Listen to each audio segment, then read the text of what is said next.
All right. Good morning, everyone. Thank you all for coming here and giving up your Wednesday, a second Wednesday, um, with us. Michelle Stricker is not here, so you're stuck with me today as your host. And I'm going to share our agenda so you can see what we're going to be doing today. So I'm going to wait just a minute or two to see if any more attendees come in, um, and um, and then I'll give our my little spiel I do about questions and chat and things like that, and then we can kick it off. So, um, as I always say, if you have any questions for any of the speakers, please put them in the Q&A box or Q&A button uh, in the Zoom window. Save the chat for talking amongst yourselves. We might share links, things like that.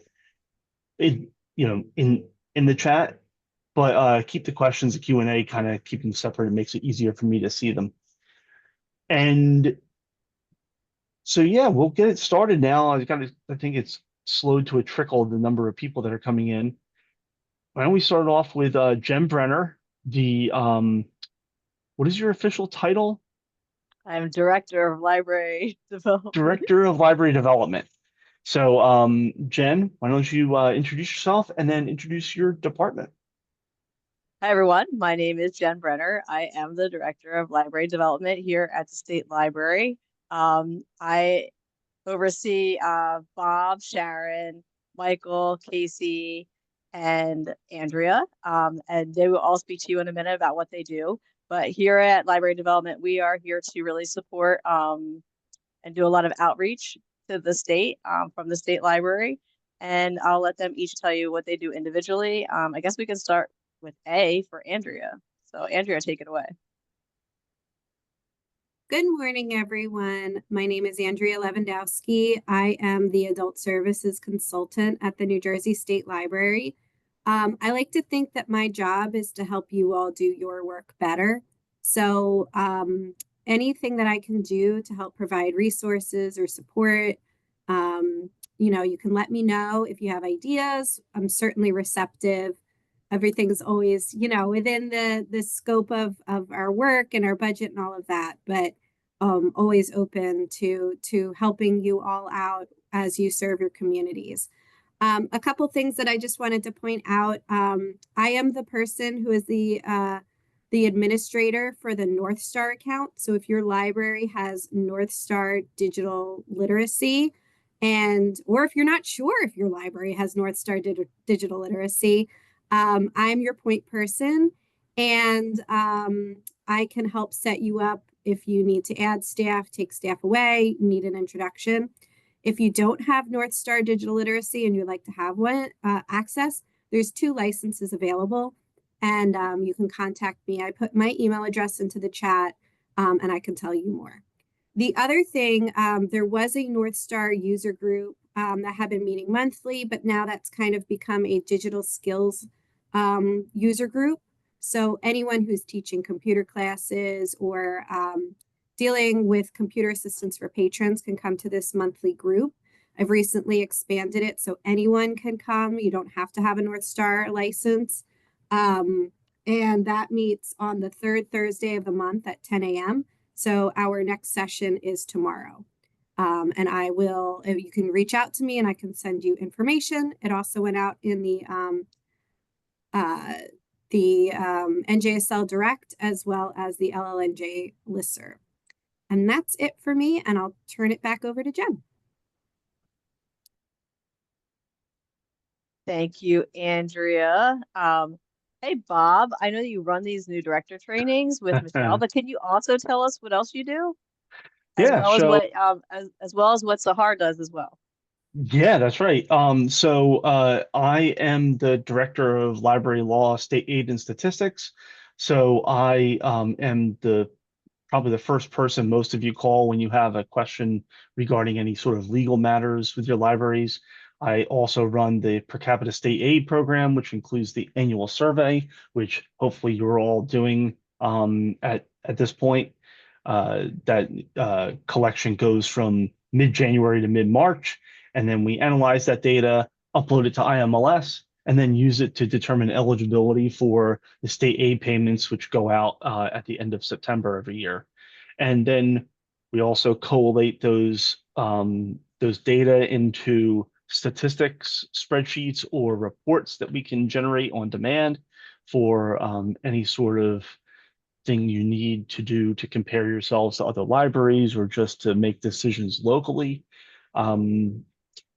Sure, there's a lot of other little things that I'm missing.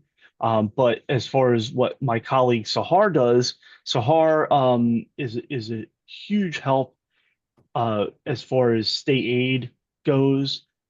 She receives all of the applications and forms that you all send out as part of your state aid application and checks those for accuracy and consistency and files them away and does a lot of other really heavy lifting with contacting directors, contacting boards and things like that.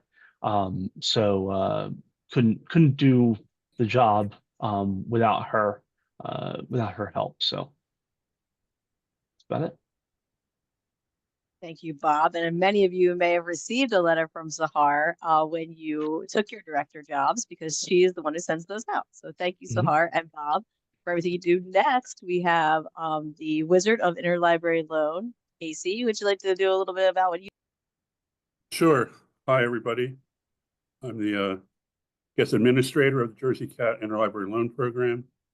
It's a statewide program. Any library, public, special, academic, and school can join. I saw a list of the attendees, and I believe every library on that list is already a member of Jersey Cat. If perchance you find out your library is not, you can contact us. We have a fairly new dedicated Jersey Cat email help address, so you can go in there and we'll tell you the process as to how to join. The second thing is, I emphasize it's a statewide program. A lot of libraries, especially in North Jersey, are members of consortiums, and they want their libraries to go through the consortium first for books, which is fine. But every now and then I hear from these libraries, they think they're not allowed to go on Jersey Cat because they're part of a consortium. That may be some misinterpretation or whatever of how your consortium does it. But from our perspective, any library can use Jersey Cat, whether you've gone through a consortium first, second, or third. It doesn't matter. I'll also point out it's a free service, but there is a charge for delivery, which is in the last couple of years. So if you're really poor, that may be a consideration. But other than that, there's no charge for this.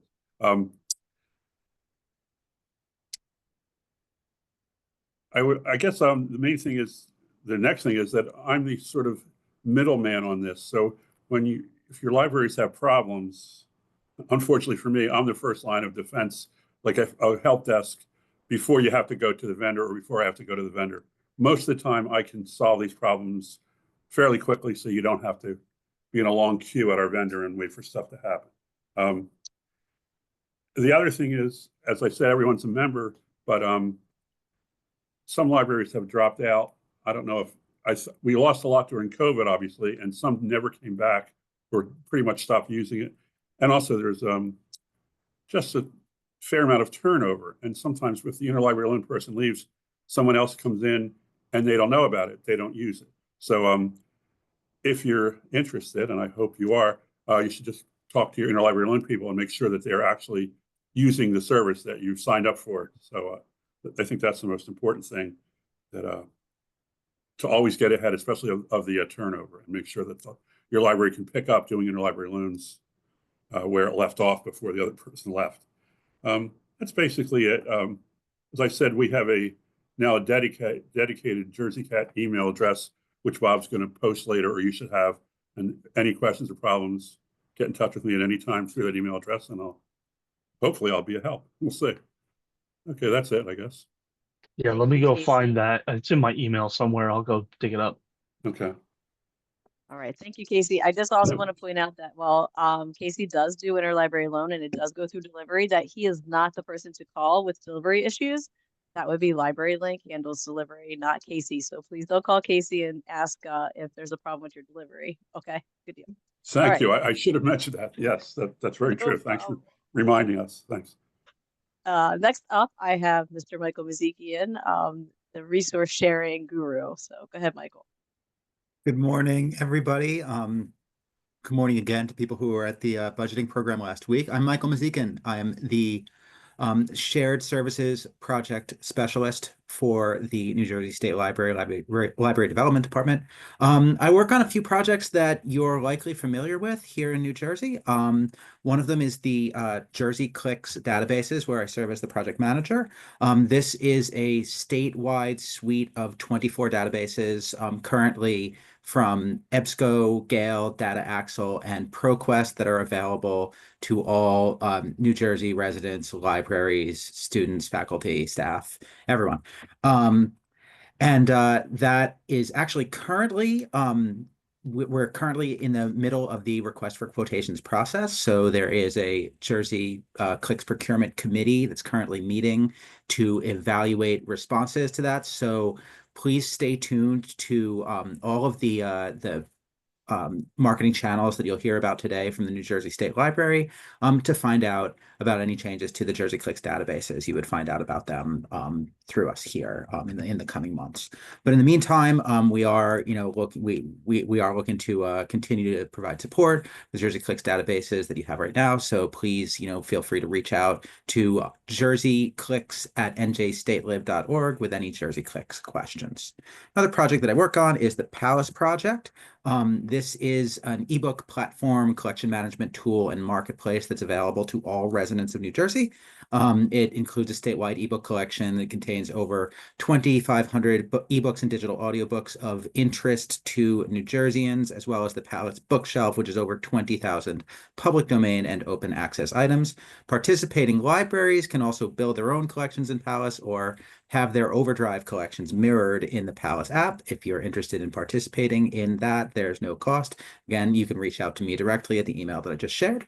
My other responsibilities, I facilitate meetings of the Library Network Review Board. I serve as the E-rate coordinator for public libraries in New Jersey. And I do a lot of work with resource sharing. I regularly meet with LibraryLink NJ, with administrators of county library systems and library consortia, as well as with directors of individual libraries, working to monitor new trends in shared services across New Jersey and see what's going on and what's working or not working in other states. That's mostly what my day looks like, but you can always reach out to me if you have any questions about any of that. And that's what I got. Thank you, Michael. I would also like to mention that Michael used to also be a director of a public library. So he also can help you with some questions that you might have with that. So moving on to our person who does our youth services, Sharon Rollins is the person that you see out and about anytime there's anything with youth services. She is everywhere. So if you don't know her yet, get to know her because she will be your person to ask about any kind of youth service things that are happening. Go ahead, Sharon. Thank you, Jen. I think you just said everything. I don't need to say a thing. Yes, as Jen said, I am the youth services specialist, which essentially means I am the children and teen librarian, and I do work with most of the youth services staff in public and school libraries. And I do maintain a discussion list or forum through the state library called NJYAC. So anyone who is in a public library or school library is welcome to join that. It's free.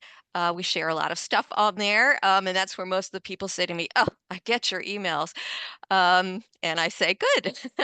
um, one of my major roles is to be the statewide coordinator for the summer reading program in public libraries. And so I am the one who works with a summer reading committee to come up with the content for the summer reading workshops, which are usually held in February and March. I also coordinate the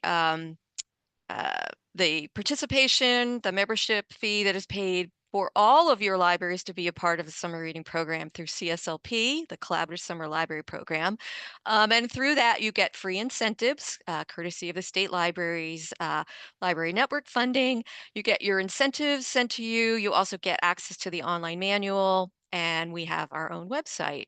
So I do, and of course, as you probably have, I think most of you may know me from me asking, hey, did you fill out that survey for your summer reading? Because that's the big thing, and that is actually helpful not only to me. I have a separate survey, but then I know a lot of you use that information to send in your state report to Bob. So we do work together. Another thing that I've been working on is I'm the project manager for the IMLS funded information literacy grant that the state library got.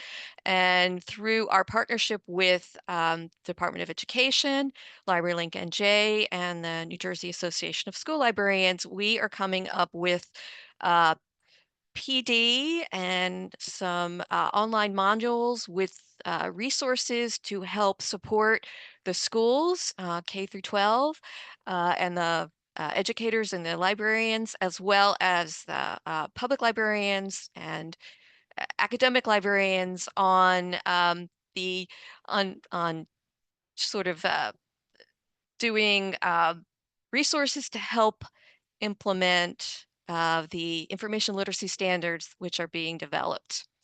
I also, for the second year, I am doing some training for building equity-based summers, which is also an IMLS funded initiative out of another state, but they expanded it so other states could be a part of it. And it's to assist public library staff in gaining the skills necessary to work with systematically, I always say that word wrong, marginalized communities in their towns to help them better reach those folks for their summer services. It's a multi-year program, and this is the second year I'm working on it with some New Jersey Public Library folks.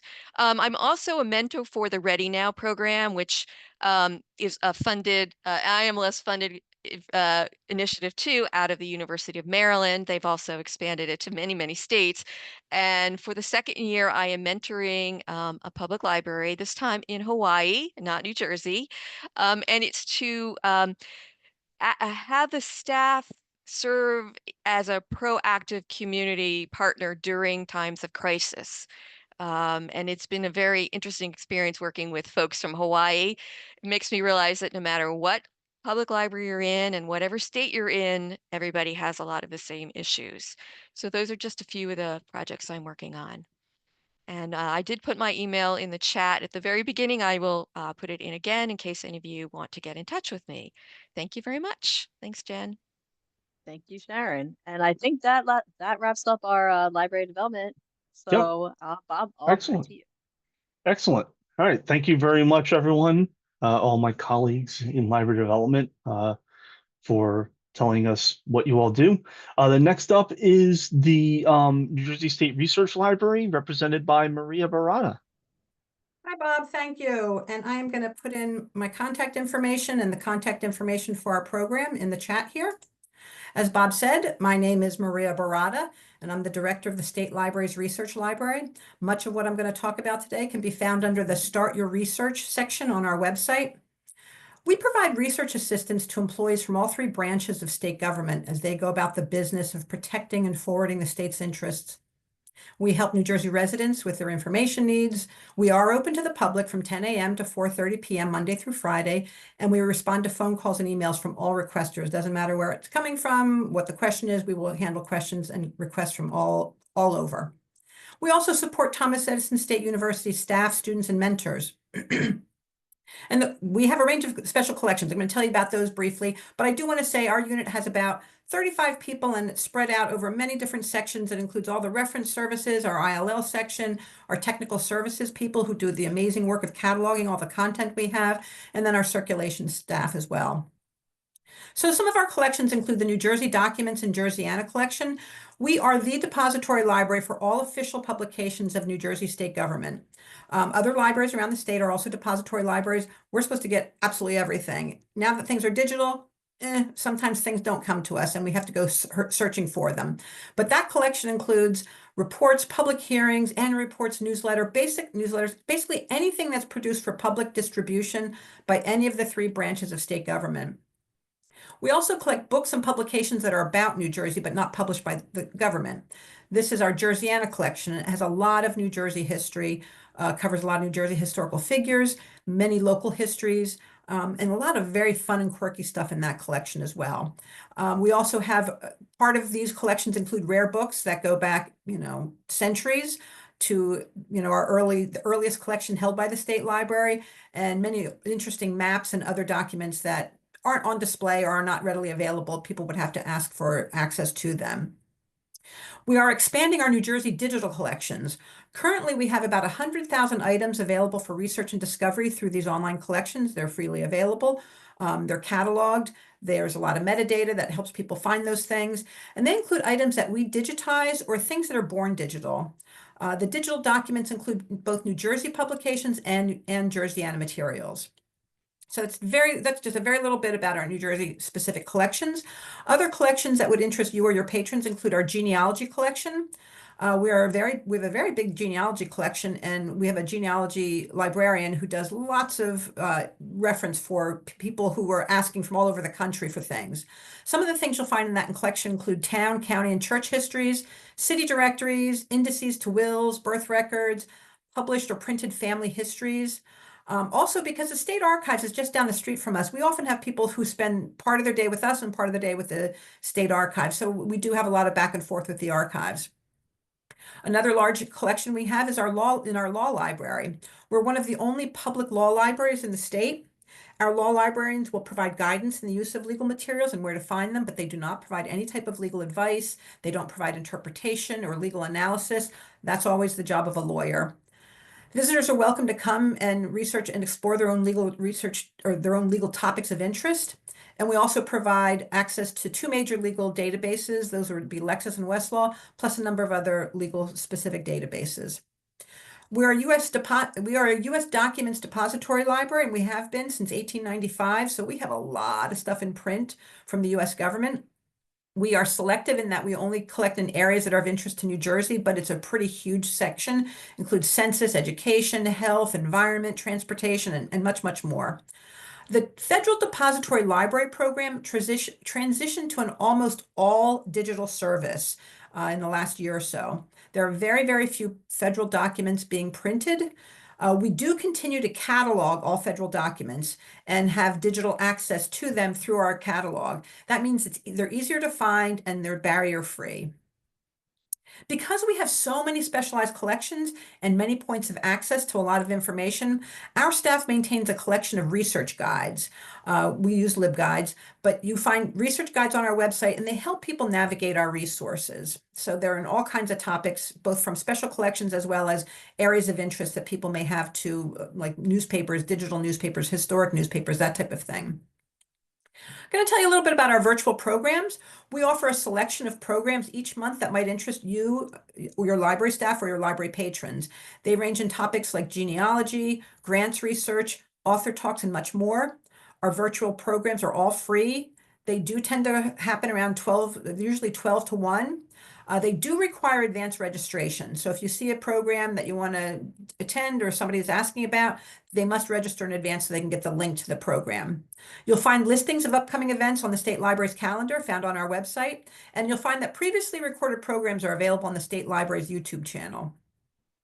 So upcoming in 2026 is the 250th anniversary of the founding of our state. We're working with Rev 250 as our moniker. We're developing a series of digital exhibits to promote that anniversary.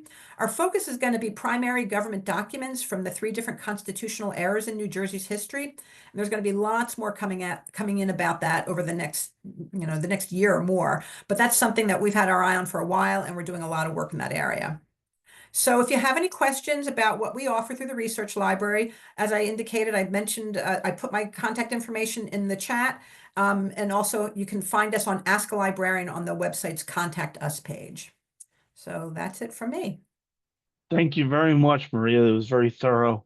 Really appreciate it. Next up is Mike Razimovich representing Jersey Connect and our IT department.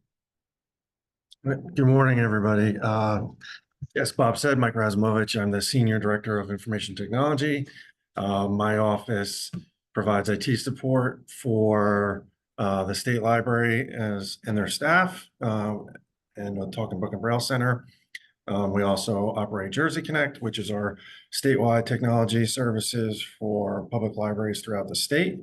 And we are also part of the larger IT department for Thomas Edison State University. So we do a lot of work with our colleagues over at the university on shared systems between the two entities, troubleshooting issues, and just part of the larger environment. So for Jersey Connect, it's been around for, almost 20 years at this point. If you go to our website, jerseyconnect.net, you can read about all the different services we offer. Some of those are network access. Whether you're a small library, part of a larger group. Let me open my window here so that you guys can see me a little better. Larger group, whether you're part of a consortium, services are available to all libraries. For the network access, if you have a circuit through the EVPL contract with Verizon and you connect to us, we can give you bandwidth reporting. We can offer you a device that we would manage on your behalf. We can do some proactive monitoring, and we can do some quality of service assurances. I mentioned the Verizon contract. So there's two services that we offer to libraries that are, we create statewide contracts through the E-rate process. So I mentioned earlier the Verizon contract. We also have a managed Wi-Fi service as well, where you could buy the hardware and the licenses for that, and we can manage that, or your IT staff can manage that service for you. Real quick, just on the Verizon contract, new this year, Verizon is asking for our staff to be added as contacts to your participation agreement without adding us as contacts on your account.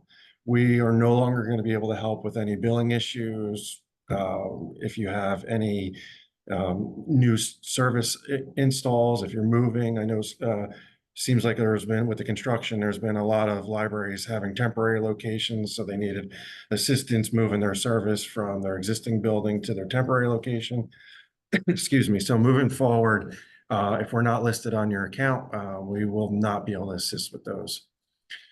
Going back to our services, we also offer web hosting and support. With the web hosting, you can get statistics.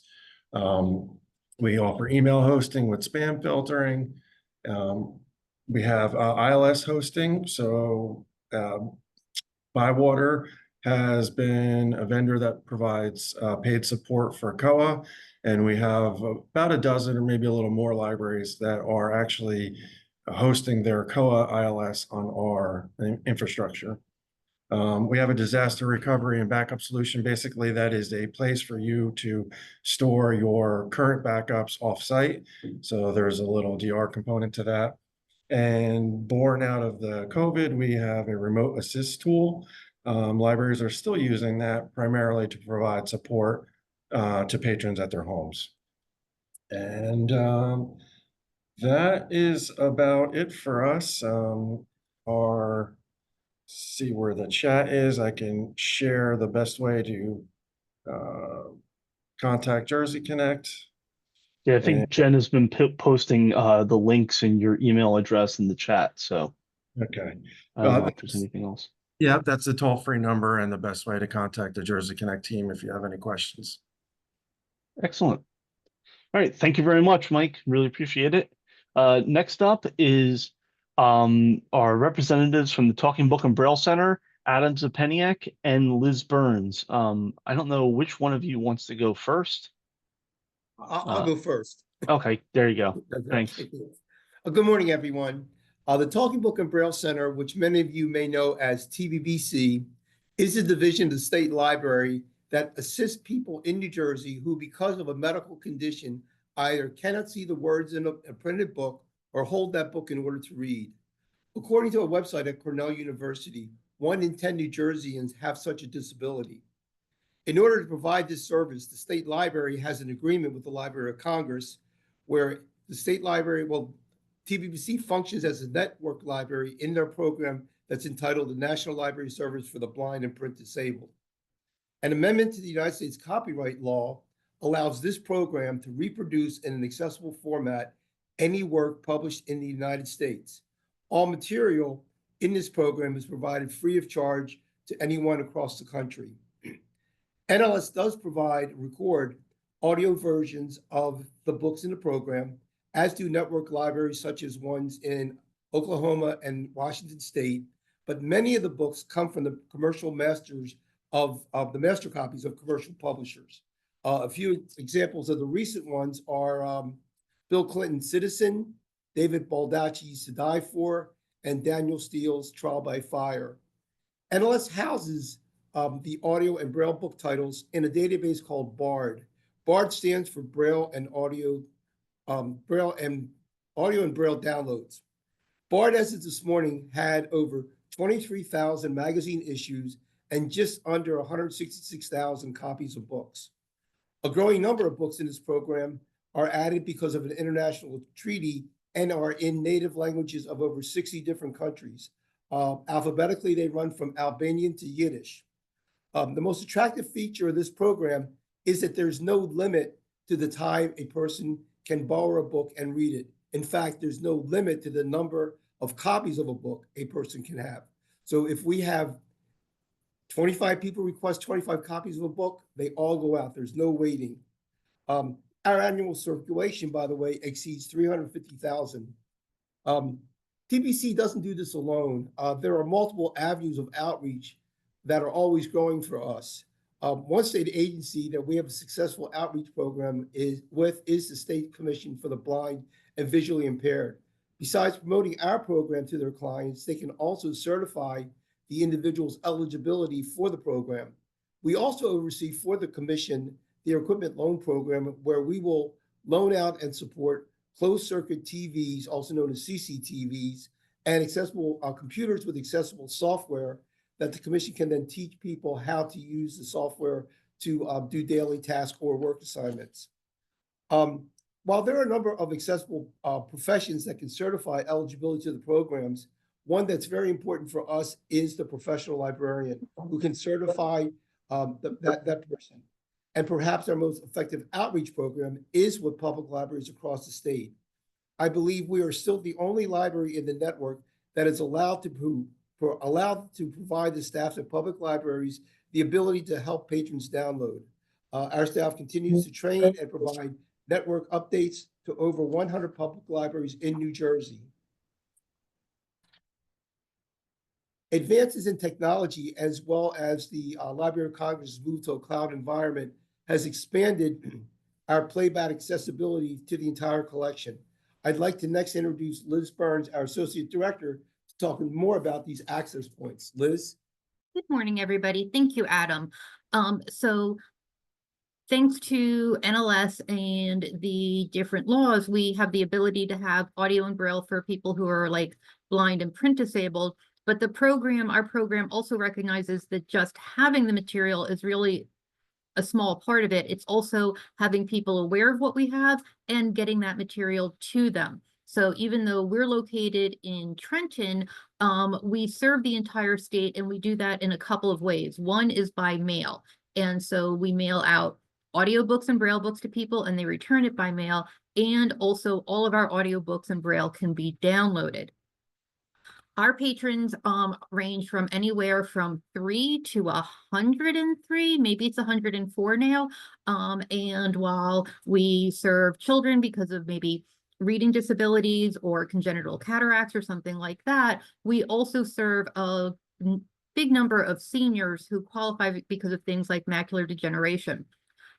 So we need to serve all those ways in which people listen. So we want to keep it that it's no cost for someone, not just it's free to join, but also that it's not that they have to go buy something to listen to our books. So we have something called Digital Talking Book Machine that gets mailed out, and it plays our audiobooks basically on a fancy flash drive. There is also a mobile app that people can use for both the Braille and the audiobooks to read both. We also have something called a Bard Express player where people can listen to our audiobooks on any PC. We have 2 exciting new developments coming for the audio. We have had for years, our patrons ask, why can't I listen to your books on the Amazon Alexa? I want to be able to say, you know, play my book on that.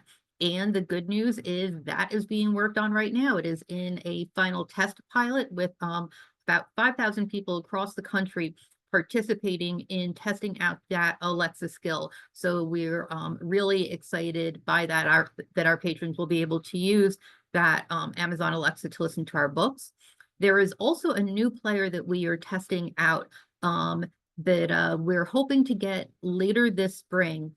And what that will do is right now, as I said, we have a current player that gets mailed out to people. It's about the size of a hardcover book, and we have to physically mail a cartridge to them for them to use that player, or they have to download an audiobook themselves to use that player. That's part of that BARD pilot program with public libraries that Adam had mentioned.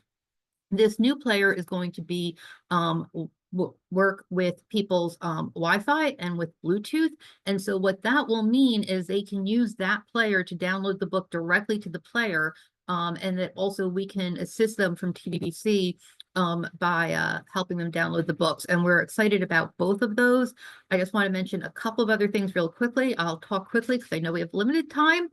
As I said, the Braille can also be downloaded. So we also loan people something called a Braille e-reader that allows them to read that Braille. We serve all ages. We have a large print collection for our children and teens. So we've got that as well. And we do a ton of outreach to places because we found that people like what we do, but then they need to find out more about how we do it and who qualifies. So we do outreach to library staff. We do outreach to the public. We do events. We'll be part of your book fair or health fair. We have a traveling display of Braille books and also that show the history of our program, including record players.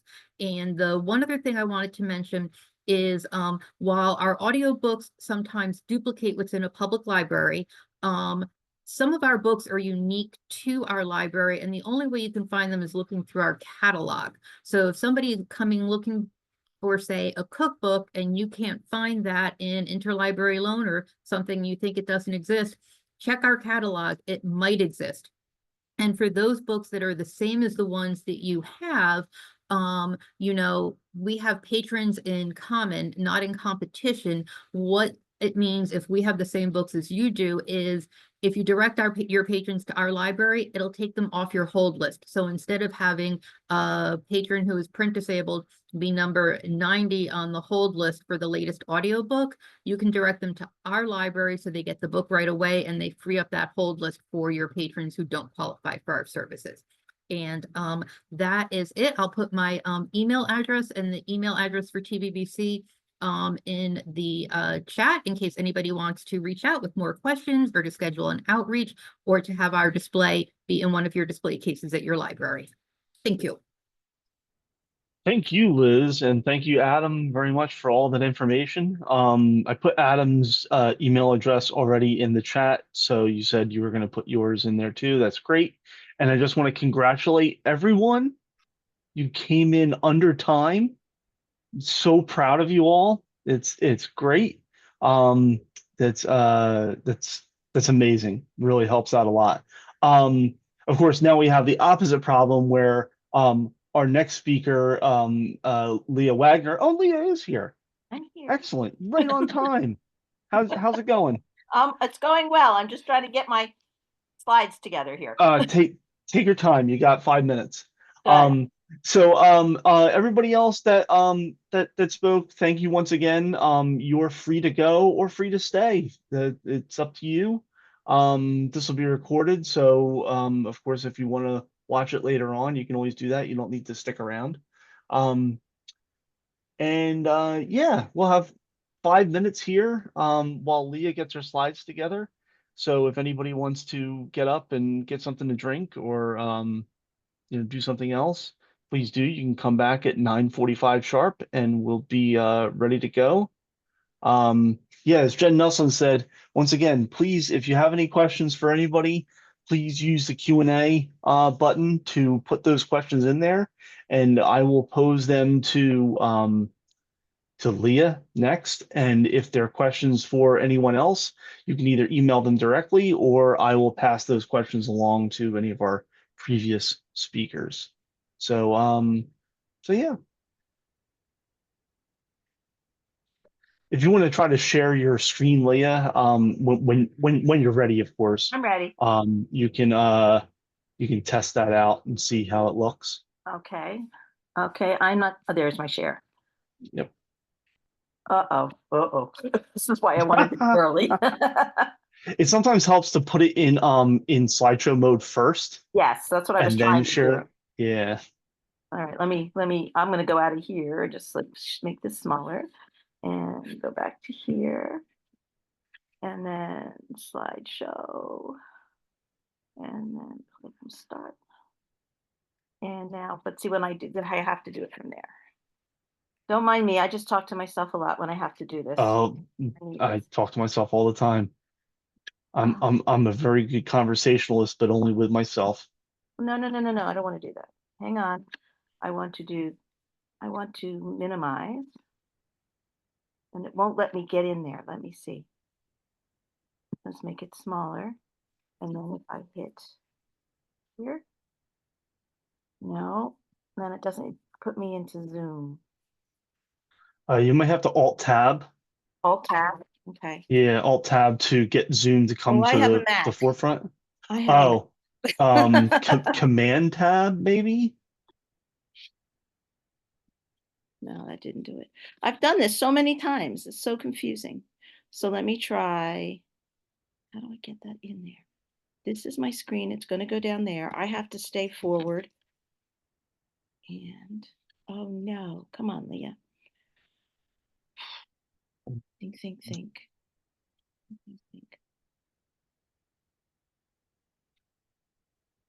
Let me just see then. Yeah, Command Tab is the keyboard shortcut to switch between windows in the same app.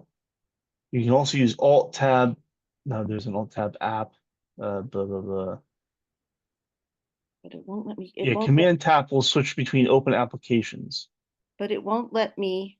Oh, you need to use Command tilde to switch between windows of a single We're application. going to try something else. Let's see if I do. Okay. Let me come back up here again, and I'm going to do share. But I need to have it in here, right? So can I get it from in here? Documents? No, it's not going to do that. If you just share your entire screen, you might be able to just share whatever is on it the won't screen. let me do it from Zoom. So if I do share, this is what I get. I get like a blank screen, and it doesn't allow me to go and get. What if I do this? That's doing something. That's loading your whiteboard. But I don't want that. Now Yeah. how do I get out of that? Hold on a I'm second. so I might be able to do something. Yes. There we go. I just stopped your sharing. Thank you. So what you could do, Send you the PDF. well, you could email it to me and I can advance the slides for you. Okay. I can't believe this. I never have a problem with this. No worries. All right, I'm gonna have to go down because it won't let me. It won't let me go.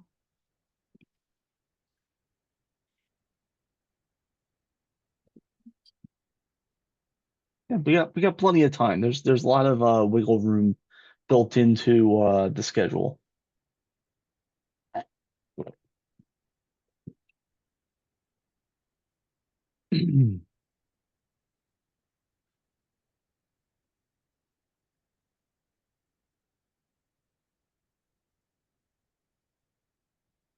All right, while you're doing that, I'm going to just share the agenda really quick, just so we know what we can kind of talk about a little bit about what's coming up the rest of the day. So at 9:45 till 10:30, Leah Yes. Wagner is going to be speaking about managing library staff.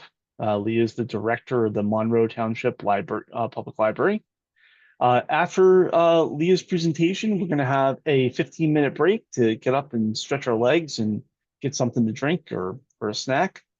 And then we'll come back at 10:45 to 11:30 with Amy Bear Shields to discuss probably the reason why I'm not a library director, disciplining employees and staff, the most dreaded task. And Amy is the director of the Summit Free Public Library. And then we're going to close out the day from 11:30 to 12:15 with a discussion about marketing and public relations for your library. And Tiffany McClary, the Director of Communications, Marketing, and Outreach at the State Library, will be giving that presentation. And then after that, we can answer any other questions you may have, any general or specific questions that you have as new directors, and wrap it up, as they say, as the kids say these days.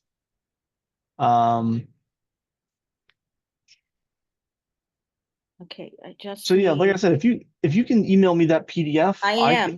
Yeah. Oh, okay, great. Yeah, I What's can. just give me your email because R Keith, KEITH at njstatelib.org.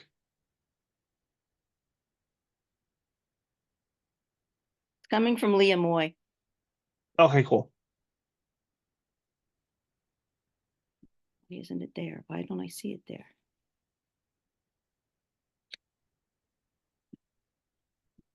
Oh, this is awful. This is awful. It's total. I mean, from my end, like I said, we have tons of time built in. This is not It's not a problem. sharing. I've never. It's not emailing it. No, it's not emailing it. It may be too. Hmm. All right. So let me try. I go into it. Here it is.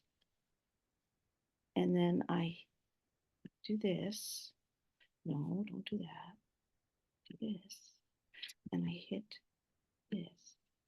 And then it doesn't take me to you. Fully. Oh, this is awful. This is awful, awful, awful, awful. No, don't do that. Let's try this. One more time, Keith. One more time. No. Where's my man?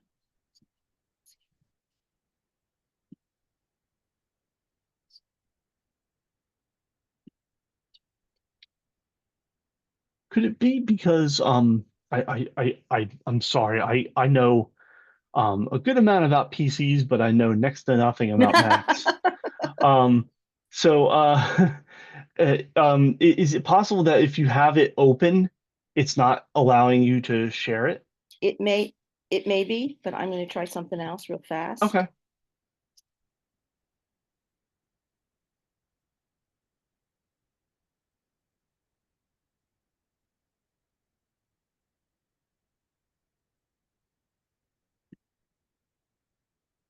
You know what we could always do if you want, we can switch the break time to from 10:30 to 10:45 to now, and If- everybody can kind of take a break and then come back in 15 minutes and start it then. That may be okay. Okay. So everybody, why don't we do that? We're going to keep the agenda shared up here, and why don't you all come back in 10:05? That should be approximately 15 minutes from now, and we will have this all ready to go by then. So thanks a lot. Yeah, go take a break, go stretch your legs, get something to drink, get a snack, let the dogs out, et cetera, et cetera. I gotta check on mine actually to make sure they're not destroying the place. Nope. They're asleep.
I mean, worst comes to worst. I just sent it.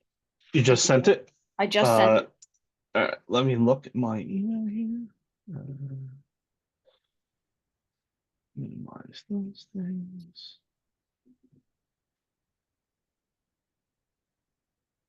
I'm not seeing it yet.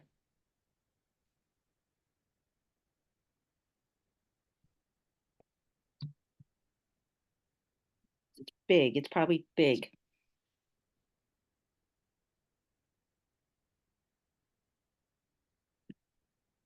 Okay.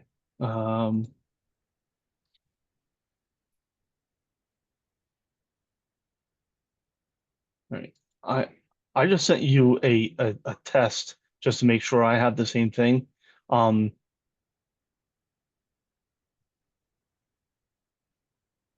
there we go. Okay, presentation. Got it. Okay, get me whiteboard. Yeah, I'm gonna get you out of the whiteboard here. Because Hi, Jen. okay, give me 1 second here. Hey Leah, how are you? I was good up until about 20 minutes ago. I know. I'm driving and I was like, oh no. Because I was at home for the first part, but I'm driving in now because I didn't want to miss my part. And I was like, oh no, poor Leah. There's no way I can help you. I know nothing about it, but It's okay. And I've done it and I don't understand what I did. There's a step I missed somewhere. I think it's I have to load it on something and I forgot to do that. it's Murphy's Law. Always Murphy's Law. When I we're know. ahead Yep. of time, when we're ahead of time and you can start early, we caught you off guard and then threw everything off. That's So- okay. That's okay. That's okay. I'm breathing All now. right. All right. Give me 1 second here. Because now I'm not having problems clicking slow. All right, can you see that? I can. And let's see, we can advance slides. There you go. You're good. All right, so now I'll just give you hints. now I just need to bring back my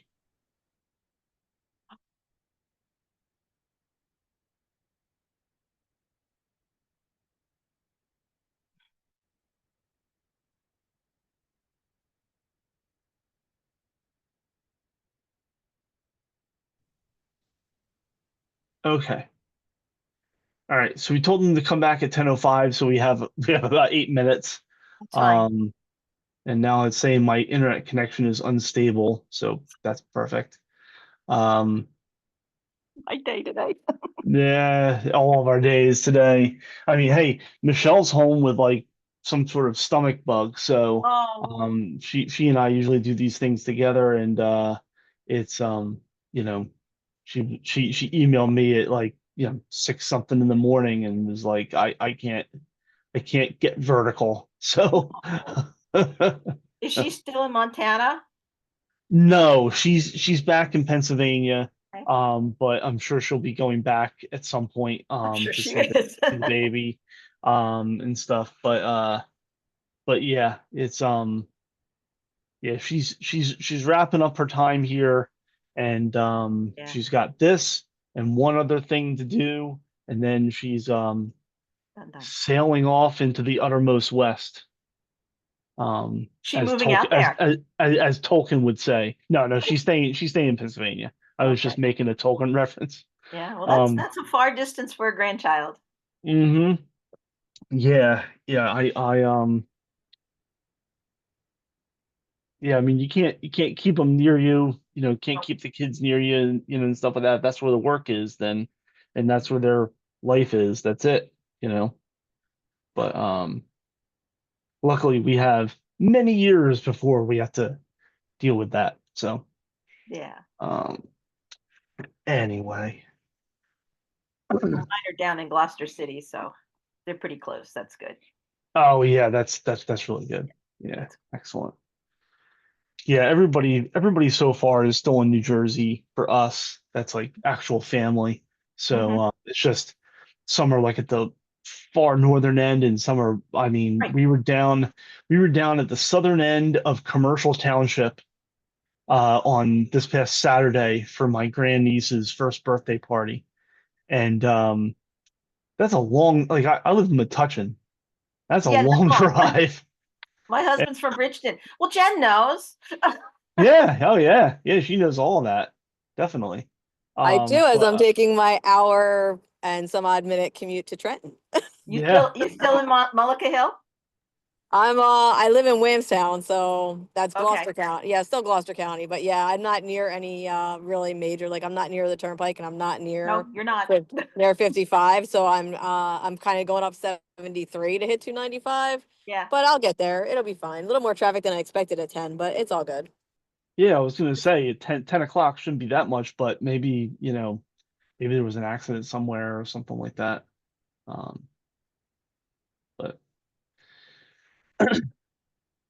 Well, this summer, my brother-in-law said, we need to go to Bivalve. And I had no idea there was a place called Bivalve. that's like a So- clam. It is because it was an oyster harvesting place. We went on Ah. an oysters. It's in Cumberland County. It is in Cumberland really? County because we were on the ship with people from Bridgeton, and that was all exciting. Yes, Wow. yes. And then we have that East Point Lighthouse, but right now it's closed because the EPA took it over. That was very So that's like a big battle in Cumberland County right now, is trying to get the lighthouse back. They like closed it and they kicked out the historians there that were running it all by volunteer. So now it's like a big battle between the EPA and Cumberland County. Yeah. Was there some sort of contamination there or something like No, that? I mean, no, they needed another wall put up, like, because the erosion. But I don't know what happened. All of a sudden, EPA came over and was like, because we needed to get a pass from the EPA to put the bulkheads up, and they would and they stepped in, I guess, a little too far. But what's happening is the government's coming over, and EPA is claiming a lot of Cumberland County land, and they're keeping it for the government so that they can't be built on, which I guess Wow. is good and bad, but it's also nobody can expand. So like Right. anytime a property goes up for sale, if nobody buys it, they end up like EPA or the government ends up taking it and saying, using it for protection, which is great because we do wetlands protection and stuff, but also like now there's no room for it to grow. So Yeah. And there's no Yeah. ratables down there anyway. no, not right Yeah. now. Well, the library will be there and that will help with the ratables in in Maurice River once it gets built. So, but all right, I'm gonna shut up now and let you guys do your thing. But it's good to hear your No voice, Jen. worries. No problem. All right, so it's a little bit early. We're 10:02, but I figure we can start and you can do your introduction, and by the time that's done, it'll be 10:05 and we can do the thing. Sound Okay. good? That sounds fine. All right. So I'm very sorry. I wish I could have been there to help you Oh, it's okay. to help you get everything situated and stuff like that. But we're here now. We got everything working, and we're ready to go. So I would like to introduce Leah Wagner, the director of the Monroe Township Library. Leah has presented with us for, geez, I don't know how many years. Not too many. 3 years, 4 years, maybe. 3 years? It seems like, well, I mean, I've known you for a lot longer than that, so it seems like a lot of time. But we're very I'm very glad to have you here. You're very knowledgeable and experienced in these and other areas. So everybody here, all the new directors are going to hear this information from someone who has been there, done that, as the kids say. And so Leah, why don't you introduce yourself, and then you can tell me when to advance the slides, and I'll do it. Good morning, everyone, and thank you, Bob. And thank you for your patience, everyone, and just adjusting the schedule. I appreciate it. Technology and I sometimes just don't get along, but that is what happens. So I'm Leah Wagner. I am the director at the Monroe Township Library. And so before I begin my talk, let me just tell you a little bit about myself. I have worked in small libraries, medium-sized libraries, large libraries, and I have been at the Monroe Township Library the longest. I have been there for over almost 35 years. And I started there as the children's librarian. And then not too long after that, I became the assistant director. And then when the director retired 6 years ago, I became the director of the library. So as the assistant director, much of my work was personnel. And so I've been doing this kind of work for a very long time. The library itself has gone through major changes, which has also impacted how I do things and the experience that I've had. When we started in 1989, we were in 4,000 square feet with a staff of about 12 and a population of about 14,000 people. Today, we're in 45,000 square feet with a staff of 53 and a population of 50,000 people. Lots of changes. And so that made us work with the staff an awful lot. Lots of, change is difficult for a lot of people. And we learned an awful lot as we move forward. So I think we can get started, and I will tell you a little bit about personnel, which is like one of our favorite things. Okay, Bob. Okay, so on this slide is some questions about, how did you become a director? I hope I'm pretty sure you're going to be on that list. I am. I'm right in the middle. I was next in line. And these are all different ways that people do become a director. I have known people who were sort of just found themselves there. It was an opportunity and they just took it. It was never in their mind to do that. But now that you're there, I'm hoping that you all have a vision of what it is to be, what you want your library to be, and what kind of services you want to provide, and what you would like people to think when they walk through your front doors. So to do this, you need some help, and that help is your staff. But how are you going to get them to help you, and how are you going to keep them engaged and excited about the things that you want to do? And that's where the personnel part comes in. So Bob, can you move the slide? Okay, being a library director brings a wide range of responsibilities. You already know that. You have the fiscal management. I know that Michael spoke to you earlier about this. I'm not going to spend too much about budgeting, but it does impact your staff because they're worried about how much they're going to be paid. Are they going to have a job? They want to know that the fiscal management is under control in your library. So that is a really important piece to them. You may think they're not thinking about it, but they are. Planning is really important. Planning expertise and knowing what's happening in the library field and what kind of trends are out there. I'm a planner by nature. I like lists and I like to have guidelines all the time, something to kind of aim towards. So in Monroe, we do a strategic plan, which we do about every 3 years. About every 9 years, we hire a consultant to come in and they do the strategic plan for us. They run the focus groups and everything else. And then we take that the next 2 times, we take the bones of that plan and we build on that for where we think we can go and what's going to happen and what it is that we want to do. How are we going to get our vision of the library there? I also do a yearly plan of service. This is something I inherited from my previous director. She would do the budget, and then she had a plan of service. And that plan of service showed how she was planning to spend the money that was in that budget. It doesn't have to be anything fancy. For me, it's just bullet points on letterhead. It goes to my council so that they can see it. The mayor sees it. And I usually now dole it out to the staff. I ask the department heads to come up with some of the things they would like to see happen that year, and we go over them, decide if we're going to have the funds to do it, and if we can put it into that strategic plan. Now, we don't hit everything on this plan. It is a roadmap. This is almost like a living document. Things change. It doesn't stop me from trying something new. It just gives me an idea of the kinds of services that I want, the staff that I need. We also include on there the things that we do all the time: maintaining the collection, reviewing bookmobile stops, having an audit done, because these are all things that impact the budget. And I feel that the council particularly needs to know that these are the things that we do all the time. And then there are the things that we may do that are not something we do. For instance, we're getting new lighting fixtures. That was in there. I have a capital plan where the lighting fixtures showed up. A capital plan is nothing fancy again. It's just a bulleted list. It's really for me, my assistant director, and the board. That is, it's just a list of big projects that I see down the road. For instance, there's going to have to be new carpeting in the meeting room. We knew we needed the lighting, so the lighting was on there. So it's just a bullet point list of things that the big projects that I think we're going to need to do. And then the last one, which was an interesting one to have happen, was our emergency plan.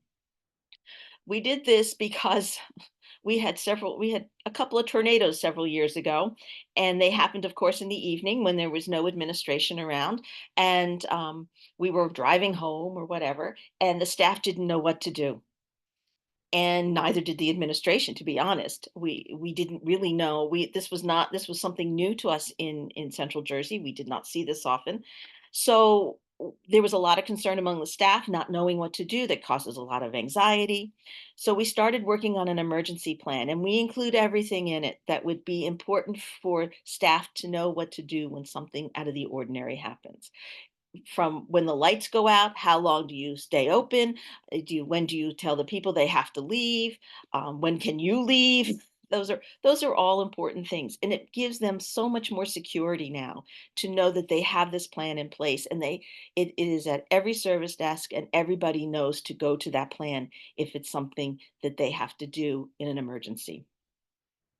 Community involvement, you know that this is important. It's not only important to be seen in your library, but it's also really important to be seen outside your library. This is where you're going to build your connections, your network, so that you can partner with people, and you just find out what's happening in the town.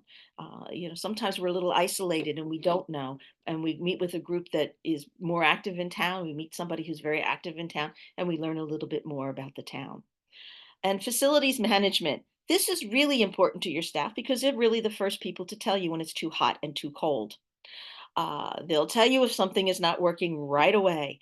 And facilities management is the one thing they never really did teach us in library school. I knew nothing about HVAC. I now know a little bit more. I knew nothing about lighting, and I now know a little bit more.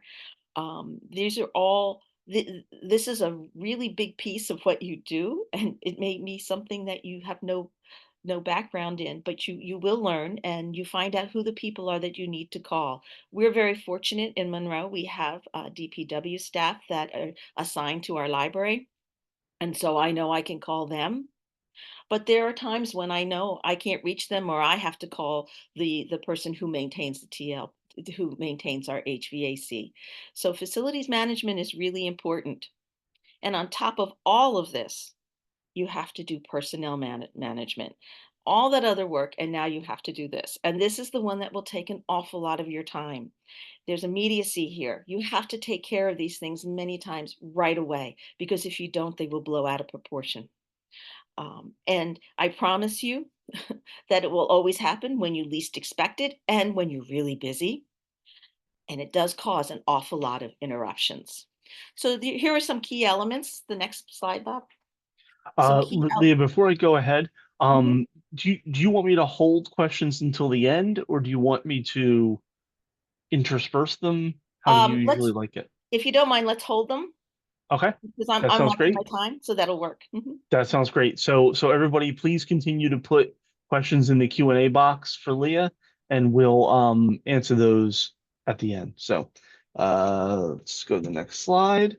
And there you go. I'm turning off my video, but I am here, just so Okay. you know. Okay. So there's a couple things to keep in mind when you start thinking about your personnel and your approach to personnel management. As a new person, you're in a new building, you have a new staff, maybe it's staff that you've known for a long time. Maybe it's like me, where I moved up and I had staff that I had worked with for a really long time. But it's really important that you begin gaining, you gain the respect of these staff members and build trust. And I have to be honest with you, you can't have one without the other. You have to have respect for there to be trust, and you need trust for there to be respect. So this is really important. Communication and creating connections, so important. Communication, I will talk a little bit more about that later, but it is a really big thing with me. Most of your problems are going to be because of miscommunication or lack of communication. And coaching and mentoring, which I think is really important and hadn't really thought too much about until I had to put this presentation together. Okay, Bob. So gaining respect. and this doesn't mean just your staff, really, this means everybody. This is part of what you need to get your vision, to get your library, to do the things you want to do in your library. You want to also have the respect of your town administration, your board, your friends, your foundation, your partners, their patrons. It's everybody that you deal with. So first thing is when situations arise, it's really important that you deal with them decisively and immediately, because like I said, they will mushroom. They will immediately start to mushroom, and that grapevine is always going, always going. Follow through with your promises. If you promise the patron something, do it. If you promise somebody on your board that you were going to do something, do it. Really important. They'll remember that. They will always remember that. Spend time on the front lines and find out what's happening at the circulation desk. How can you manage a department if you don't really know what they're doing? It's also much more personable for you to sit there and have some conversation with them. You don't need to be their best friend. You just want to know what's happening in their lives, because they spend a lot of time here at your library. So experience their day and find out what's happening in their lives. Treat all your staff with respect. Well, that goes without saying because you're expecting it in return. So remember to treat them with respect and you will get the respect in return. Do your own job and do it well. You will be scrutinized. They are watching. You may think they're not, but they are. But they're watching everybody, so you're not alone on this. They know everything that's going on, and there are people who are always watching what's happening. Okay, building trust. Remember, can't have one without the other. So your staff has to trust that you will look out for their best interests and that you will take their input seriously. I'm going to just take a moment to tell you a story, a quick story that happened at the library. So a couple of years ago, we needed to do an in-service, and I had no ideas what I wanted to do. And my staff decided that they wanted to do a Shark Tank in-service. And I said, sure, go right ahead. Sounds fun. Let's see what you can come up with. I had nothing to do with this, literally nothing to do with it, except get the day so that they could have it, get the morning off. So they sent out a memo to everybody on the staff and asked them to come up with 4 pie in the sky ideas that they would like to see. These could be totally outrageous. It doesn't matter because sometimes that outrageous comment has a nugget in it. They had to come up with 4 items that they thought that would improve the library. Then that day, during the in-service, they were split into 5 different groups. And when they were in their group, they had to pick one of those many, many ideas that they were going to sell to the sharks, who happened to be the department heads. And I learned a lot that day. I learned a lot about my staff. I found out who really was theatrical and who had a really good sense of humor. But I also learned a lot about what they are thinking about the library. I learned that there were a lot of people who didn't really know what services we had because those services appeared as things to be that we could add. So they didn't even know that. So what were we going to do to fix that? I learned that some are really forward thinking and have some ideas that we really could do, but we couldn't do right away. And then there were people who had ideas that we could do right away. And those are the ones I acted on right away because that's important. It's important that they see that they've spent the time now doing this. Now you want to make sure that you respond by doing something. That list, I have a list of about 50 different things to do that they thought were great ideas. And I keep that list with me when I do my plan of service and when we do our strategic plan. So they were really pleased with the whole way that worked out that day. The staff have to trust that you will have their backs. We've all had this happen where a staff member, a patron complains about a staff member. And when they do, I like to get as much information when there's an incident like this beforehand, before I talk to the patron and before I talk to the staff member. Sometimes I can't and I just have to wing it. But I will talk to the person who has lodged the complaint and thank them for bringing it to me. And yes, I promise I will speak to the person and rectify the situation. Do what we can to rectify the situation. Then I go to the staff member and we talk a little bit about what happened. And usually they're very upset because the person has been, very unpleasant. And we talk about what we could do differently. What can they do differently? And maybe there's something that she can say or he can say that will help calm them down in the middle of a situation like that. And so we work it out together. And I think that's really important that they know that you're not going to sit there and blame them right away. You're going to work with them to make it better. Give them the tools that they need to do their work, and it can be anything. It's, I think collaborative work, a collaborative setting is a great example. There are people, that's how they work. I'm one of those people. I am a very collaborative person. I like my teams. I don't like to make decisions alone. I like to talk to a lot of people before I do. And that's my style. But maybe it's a new computer on their desk because it's just too slow and they can't get their work done. Give them the opportunity to see journals and things to help them learn a little bit more about what they're doing. Continuing ed is always good. And today, with everything as a webinar, the opportunities are so much greater. Be inclusive and involve other staff in your discussions and decisions. This is a big thing I learned during COVID. We had 2 teams and everybody was working on these 2 teams. And I had people doing things that they had never done before. And then it stopped. And now they wanted to be working with each other again. And they wanted to be doing some of these different things.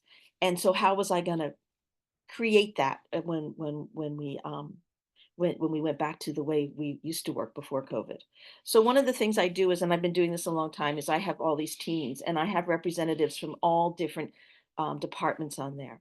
The hardest department to work with is circulation because they are a service desk.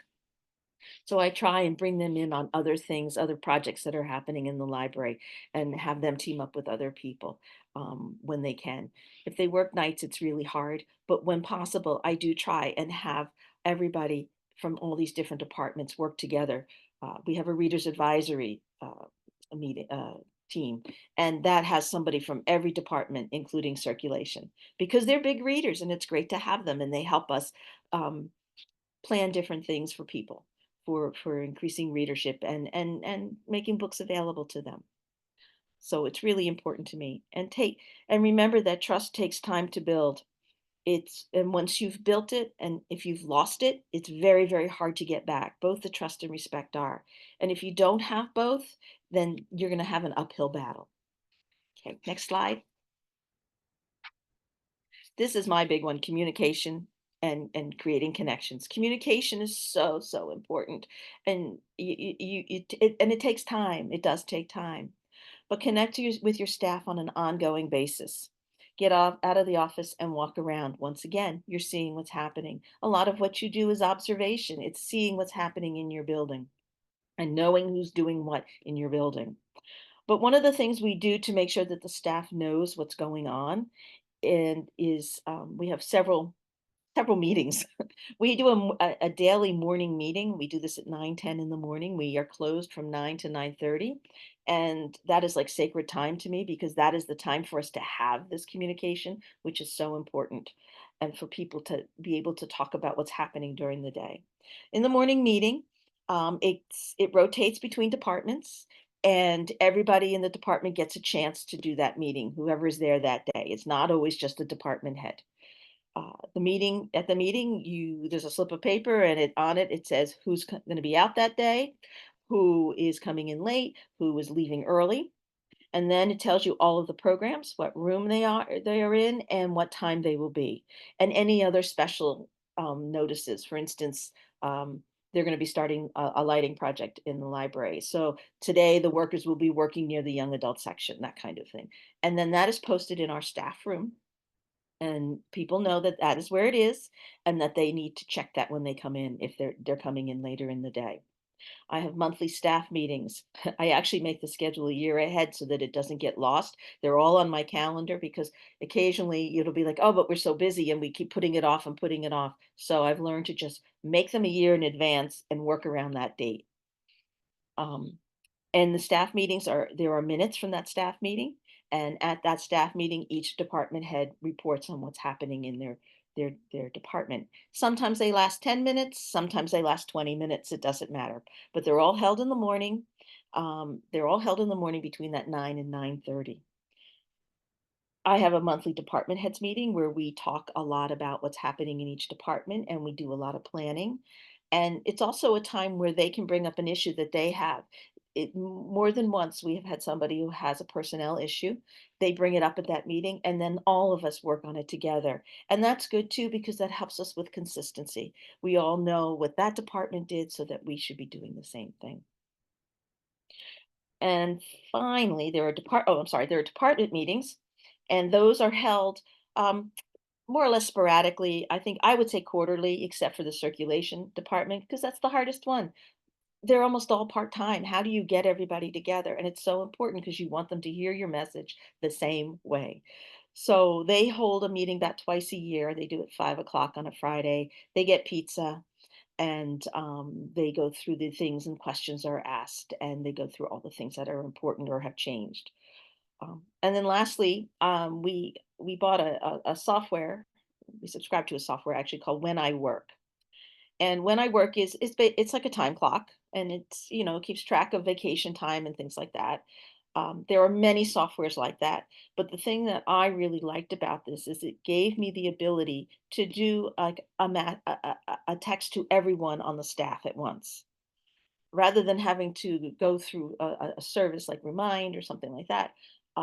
We use this, and what I like about it is I can send a message out, say for instance that the library is closing because of construction on Friday morning, and I can send it as an email, but I can guarantee you that not everybody's going to read that email. But if I send it out on When I Work, they do. They always look to see what's being said on When I Work. And I can also see who has opened it and who has read it. And I can see if enough people have, the people particularly who are involved with the day. And the software is called When I Work. There are many different kinds of software out there that do time clocks for you. But this is the one that we chose, and we've probably been using it about 6 years now. It's one of the first things I did when I became director. As you walk around, you want to find out about their work. You really want to know, but you also want to know about them as a person. Is there a new grandchild that has been born, and how is that baby doing? Your son is graduating from high school. What are his plans? You also want to become a person to them, and that keeps the communication lines open for you. But you also want to know about their job. I had 2 staff members who presented at a conference not too long ago and said, so how did that go? Did you have a lot of people? What were the questions that you got? Show your interest in their work. It's really important. Pay attention to the different styles of communication. So I'm collaborative. I like to make my decisions with a bunch of people, but also people communicate differently. Some like to communicate by email. Some like to have it in person. So you need to think about what works best with the people. So you want to have lots of different kinds of communication. And also think about the message that you're going to be presenting, and what's the best way to get that message across? What is the best way? Is it okay to put it in an email, or can I just leave a voicemail, or do I really need to see them in person? And if so, how am I going to do that? And what am I going to say? So think about all the different ways a person communicates, but also that message, and what is the best way to present that message. Develop an understanding for your staff relationships within the organization. There are friendships, there are cliques, it's all there. I sometimes call it the playground, but it's all there. And you just need to work with that and find out who they are and what the environment is like. I always talk about the lunch periods that are the lunch times at work. We have a 12 o'clock to 1 o'clock, and then we have a 1 o'clock to 2 o'clock. 12 to 1, very quiet. There's 2 groups. They sit very quietly. They clearly do not want to have a lot of conversation with a lot of people. And that's fine. That's fine. But if you go to the 1 o'clock, the place is hopping. Everybody's talking. And it can be about something at work. It could be about the latest movie they saw. But it's always very interesting to hear what is being said, and you learn a bit about each personality and each person. And oftentimes I find out about what's happening in the library. I find out that someone maybe have a challenge at home that I didn't know about, and it may account for why things are just not the same as they were before. So it's interesting to always pay attention and hear what these people are saying, and be available and approachable. So I have an open door policy. There are people in my staff who will tell you that I shouldn't have such an open door policy, but I do like that. I like to be available. And when I can't be available, I do close the door. This creates a lot of interruptions. I know that, but it also creates a lot of good discussion and I am very, and I hope I really hope I am approachable to my staff. And that's why I keep the door open all the time. The other thing we do have is an organization chart, and this comes in handy. This is part of our personnel manual as well. And it starts with the board of trustees at the top, the director is next, the assistant director, the departments that the assistant director oversees. There are the departments that I oversee, and who those people are in each of those departments that you would go to. So it's a true, you see the chain of command, it's also the chain of communication. And that it's very clear, it's posted in the staff meeting, in the staff room. And I think it's very clear to the staff that they have it. It's also at every service desk. So just remember, as you think about communication and creating connections, that it is going to be the lack of communication and the misunderstanding of the communication that is going to cause a lot of the problems. People talk, the grapevine, if your grapevine is like my grapevine, it's very strong. There are times I use it and it helps me. And then there are times I get really angry with it, but it's there and it's never going to go away because it's human nature. So know what's happening in your building and and get as much information out as you can to the staff. It keeps them very secure. Okay, next slide. Coaching and mentoring. So I really had not thought much about this before I started doing this presentation a couple of years ago. And what I can tell you is you do this every day and you probably don't even realize you're doing it. Coaching is a little different than mentoring. Coaching, I found this definition at the Center for Corporate and Professional Development at Kent State University.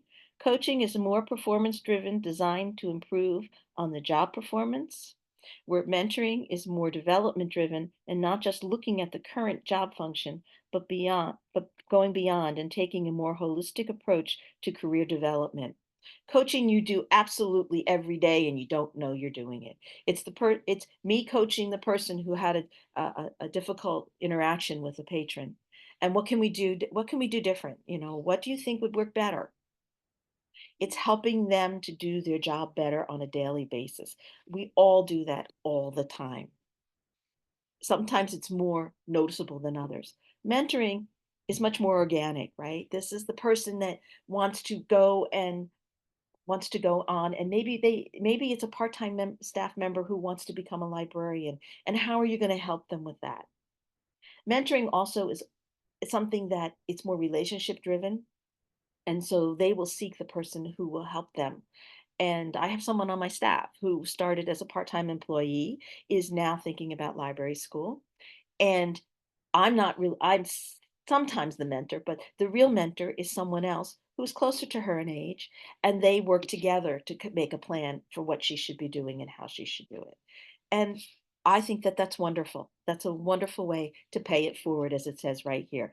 Give the staff the tools that they need to move ahead in their careers. Continuing ed, if you can't do that, if it's hard to send them to conferences, there's tons of webinars. Give them an opportunity to be on a committee somewhere so that they can learn some leadership skills and how to run a meeting. Responsibility, give them more responsibility within your building. This all builds trust and respect at the same time. Build healthy relationships with the staff and allow them to progress. Know that not everybody may stay there. I'm an anomaly. I stayed for a really long time because it was exciting. And there were many, many changes which made every day different. But there are other people just like you who have moved on and left where you worked previously, and you've decided that I want to try something new. So, you know, keep that in mind as they want to progress. Allow them those opportunities, and responsibility is one of them. Listen, listen when needed, and provide guidance, advice when asked. Nobody likes free advice, so listen. And sometimes that's the best thing you can do. I do this with my assistant director all the time. I go in and I start talking about this idea or this problem, and then I go, okay, I'm good. I've talked it out. I'm fine. I'm going to go and walk around the building a little bit and think a little bit more on it. I wasn't looking for advice. I just wanted to talk it out. I wanted to get it out and see how it felt to think that way. So listen and know when it's time to step in. You know, it's part of, you know, coach, don't direct. You know, you don't want to be the director and always telling them what to do. Think of mentoring as your responsibility to the profession.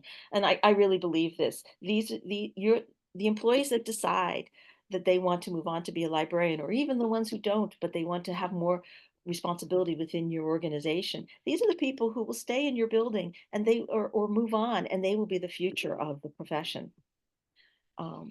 It's your turn. It's your turn now. Someone did it for you. I was fortunate. I had a very good mentor for most of my career, and it really did make a huge difference for me, because the whole process of mentoring really does grow out of a mutual respect for each other. Now, as for coaching, I do have a few tips. One of them is try not to say no, or we did that already.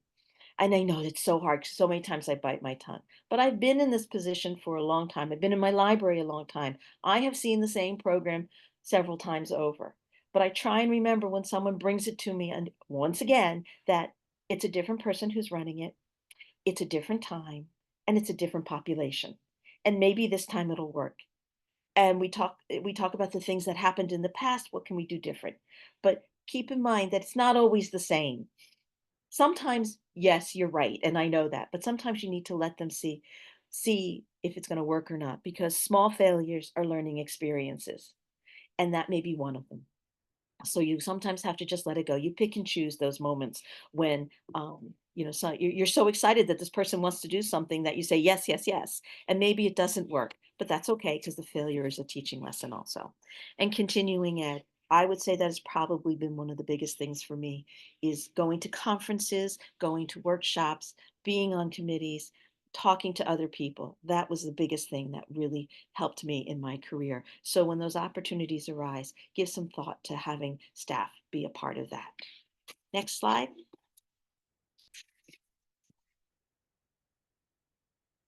So very briefly, I'm going to talk about interpersonal conflict. I know that Amy is going to talk to you about this. I'm just going to go over some of the things that I've learned having done this. And I've learned a lot over the years. Some of it is just a give and take. You just have to remember that in your library, if you don't have an HR department, you are HR. And so you are going to see some of this. And it does take a lot of time, and it does interrupt your day. Maintain objectivity and consistency, particularly the consistency. If you have someone who's coming into work late 5 days in a row, and you write them up, you send them a memo, the next time it happens to somebody else on your staff, you need to do it. Remember, I said everybody's watching. They will all know that this has happened. Give your staff members the benefit of the doubt. There's two stories. There's two sides to every story, just like every other problem you come across. Establish and follow a policy of progressive discipline. So I'm a union shop. Half of my staff is union. The other half is not. So the progressive discipline was actually put in place by the township and the union, and everyone follows it, whether they're union or not. And it's the guideline of what I need to do when something like insubordination happens. What are my steps? How do I deal with it? And it helps with all of the documentation. If there's going to have to be any time that the person will take, that kind of thing. I need to know all of that. Meet with the staff member and his or her supervisor and discuss the situation. Usually that's my first meeting. It's just I just have a conversation about it. I don't really, it's just, I noticed that there's an issue. Let's see what we can do. And we just let it go. If it doesn't improve, I have the meeting again, only this time I will normally bring in the supervisor. And if it's disciplinary, you must have the union shop steward if you are a union shop. And I take notes. And I do that for me, so that if I do have to do documentation, I know what to say, what's going to be in that memo. But it also makes it look like you're listening. And also remember, the other person may be doing that as well, and there's nothing wrong with that. They may be doing it for the same reasons that you are. They are difficult conversations, and your mind's not working the same. It's usually not as sharp as you would like it to be. Follow up with written documentation if needed, and then continue monitoring and document as needed. And that's where I have to follow the progressive discipline at that point. If the situation is resolved successfully, acknowledge it and tell the staff member they did a great job. They're doing well. And check in. Always check in and make sure that they're still on track, and show them that you are paying attention and that you do care and that you want them to be successful, because that's really what it's all about. You do want them to be successful. Just a couple of tips. the importance of performance appraisals, everybody moans and groans. Everybody on my staff, those who have to do the appraisals and those who have to have it done to them. Nobody likes them. I've tried to make them as simple as we can, lots of checks, but I spend a lot of my time talking to the staff about their goals and talking about, well, maybe, you need to communicate better with your other people on your team, and that will help you get reach your goal. But I spend a lot of time talking about the goal and what they would like to see happen there. Reach out to the town HR person for guidance. If you have one, I do not. I have someone who is in HR for the township, has been very, very helpful. We are not HR people. We are library directors. We don't always see some of the notifications about things that are happening in the HR world. And it's really important that you have a relationship with someone who does, and you have a way of finding out what is happening, if there's been any changes. So before you have to do anything that's you're uncomfortable with, or you think that there's some rules that you should be following, and you think you want to make sure you're doing it the right way, which is usually what my question is, am I doing this the right way? I reach out to the HR person for the township. And informal check-ins are so important. They're really, really important. Next slide. These next two slides are the ones that I like. Top compliments for a successful manager. Look at this list. These are the things I'm sure you're striving for. Provide autonomy is huge. If you can give staff members a little bit more autonomy, they will be so happy, because that's what nothing builds trust better than autonomy. And there are times that you can't, and I understand that, and I know that, but you will learn as you go through, and you learn who your staff is, when you can and when you cannot. And now you're the leader. It's your turn to provide the vision.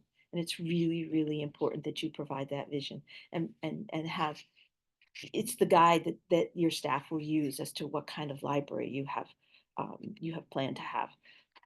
The next slide is the top complaints for a successful library manager. Take a look at this list. Think about every manager that you've had. Know the good and the bad. What is it that you didn't like about a manager that you had?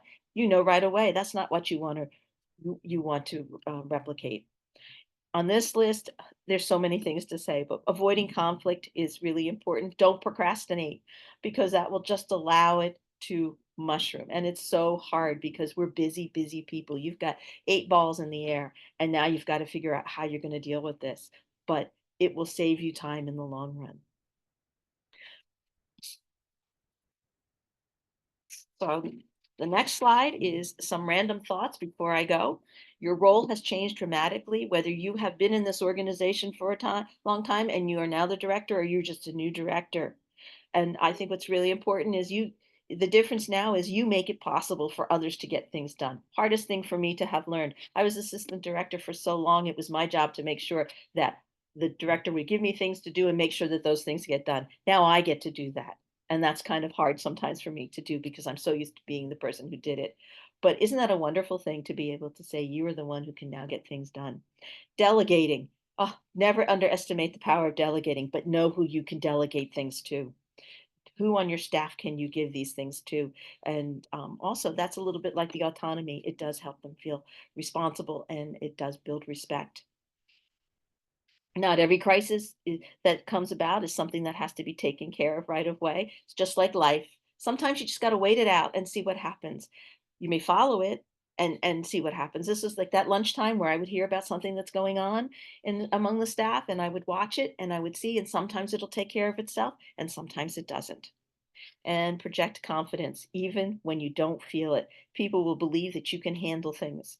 And I learned that during COVID too. I was constantly making decisions that I had no information. This was new to everybody. And I had such anxiety every day trying to decide if this was going to be the right decision or not. And I knew that people were not going to be happy with some decisions and others would. But project that confidence that you know that this is going to work, even if you don't feel it, and move forward.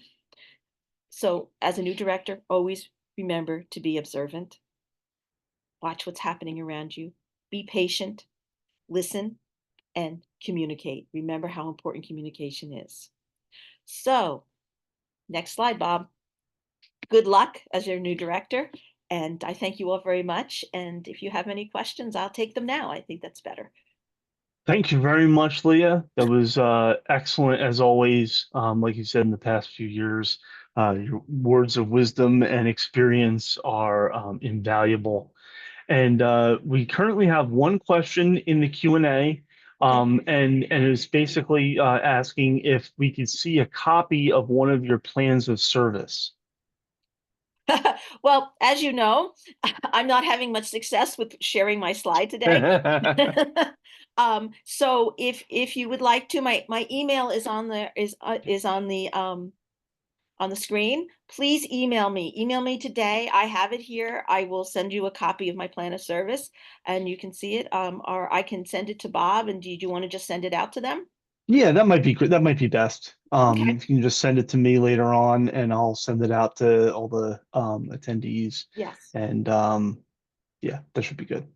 It's longer than it used to be, but it's just gives you an idea of where I think things should go, and it gives direction to the staff a lot too, which is helpful. Any other questions? No, just everybody saying thank you very much, and it's been very helpful. I hope And so. really appreciate you being here, as do I. And yeah, thank you for the presentation and the plan copy. And yeah, that's about it. So once again, thank you very much for taking the time to chat with us. And we will see you next year, if not sooner. Okay. Thank you, Bob. Yep, Thank you, no everyone. problem. Good luck. Anytime. Hi, Amy. Bye, Amy. All right, let me juggle my windows around here a little bit. All right. So, we're gonna keep going along here since we had our early break earlier, and we're going to continue with discipline, my most dreaded task. Thankfully, I have only one person that reports to me, and if anything, I'm the person that often needs the discipline from her to keep me on the straight and narrow. But it is definitely one of the things that I will not be a director because of. But so I have the utmost respect for all of you in doing all of this. But we are joined by Amy Bear Shields. She's the director of the Summit Free Public Library. And Amy, welcome. Hi, Thank you Bob. very Thank thanks you. very much for hanging out with us today. And Absolutely. do you have a presentation to share, or? I Yes, you do. do, and let me know. Can you see it? I can see it. Yep, looks Okay. And great. then my one other question for you, Bob, is do we have the ability to go into breakout rooms later on? Um, you know Because what? I don't have it from my end because I'm not the host. If not, Yeah, no problem. I can pivot, but if yeah. yes, let me know. The problem is in Zoom, breakout rooms are usually in meetings, not Okay. in webinars. Got And it. we're in a So we'll webinar. just talk about it as a full group. No problem. Yeah, that's Okay. cool. So Perfect. I'm gonna be here. I'm gonna have I'm gonna be muted with my camera off, but I am here the whole time. If you need anything, I'll be listening and I'll jump right back in. Okay, perfect. And just interrupt me if questions pop in the chat. Yeah, okay, so you want to be interrupted, you don't want to wait until the end. I'm fine being interrupted. Okay, great. All right. All I right. will do that. Thanks a Perfect. lot. All right. Hello, everybody. Welcome. This is the session on discipline, the most dreaded management task. We all dread the day when we'll be faced with unacceptable on the job performance or behavior by members of staff. And this is particularly challenging when a staff member continues to fail despite their best efforts or when a problem has gone unaddressed for a long period of time. So this presentation is going to address the life cycle of progressive discipline from that first conversation all the way through to termination of employment. And you guys will walk away with templates for a checklist of progressive discipline steps, performance improvement plan, and a termination letter. So Bob gave you a little bit of information about me, but just to reiterate, my name's Amy Bear Shields. I'm the director of the Summit Free Public Library. I've been in my role for about 3 years now.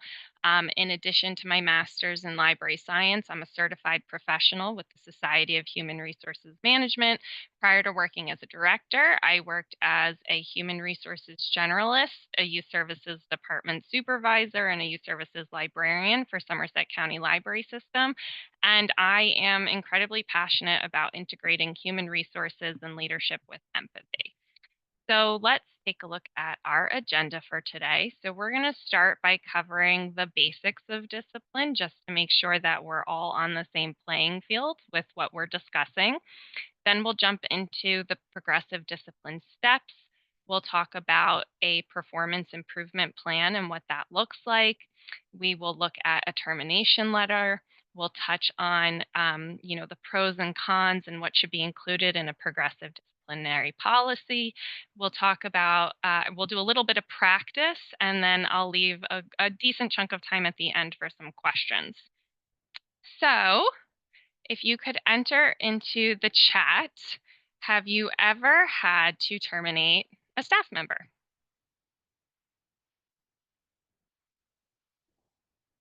I see yes, unfortunately, yes, no, no, no, no, yes, but not in a library. Okay, so let's talk about this a little bit. If you have had to discipline or terminate an employee, how did it feel?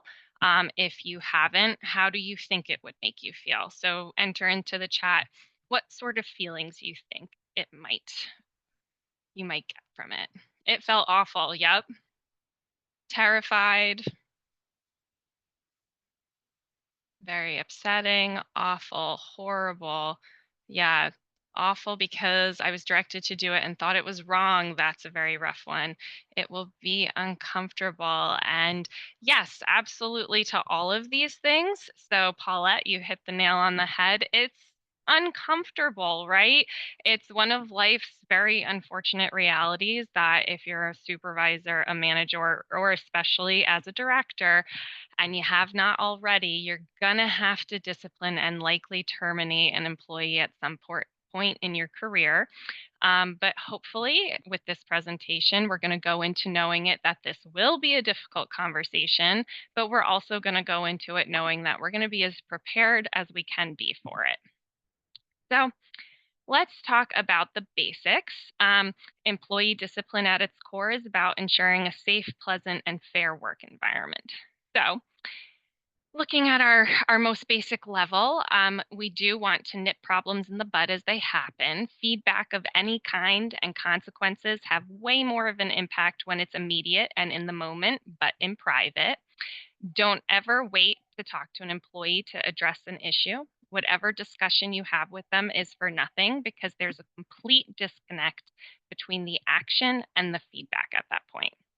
We do want to be specific as to what the employee did wrong. We're going to explain to them why it was wrong and what they need to fix going forward. We never want to assume that they know the problem.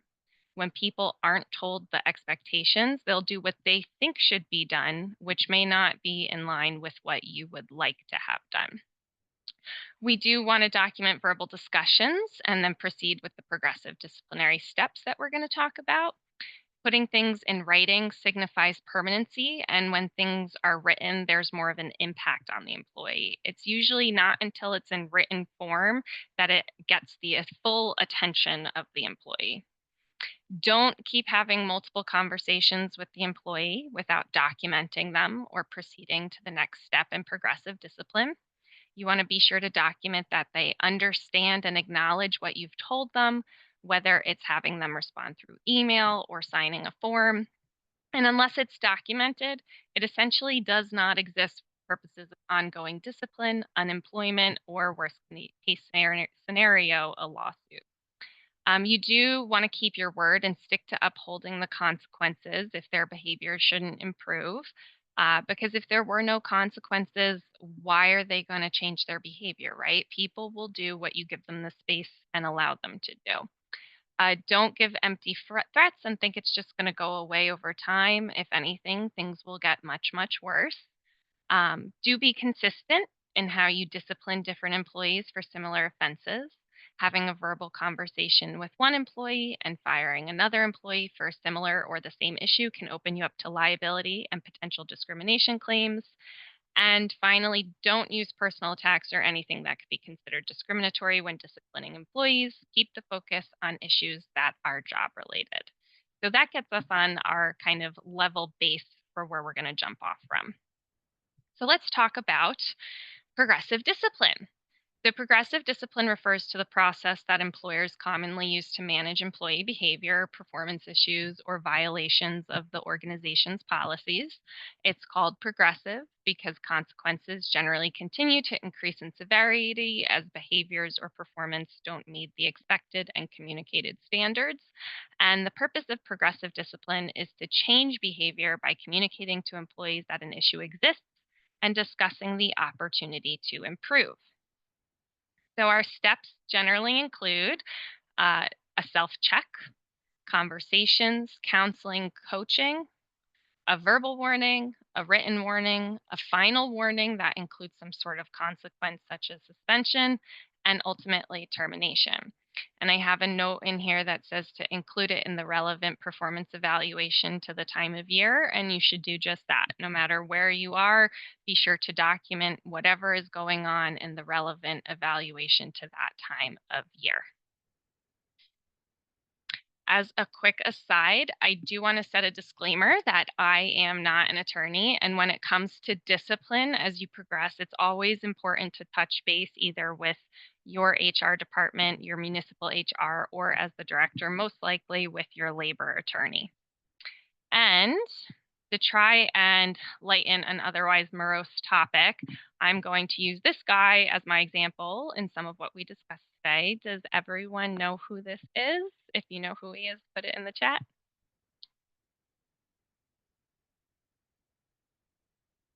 Yes, yes, excellent. Fred Flintstone, yes.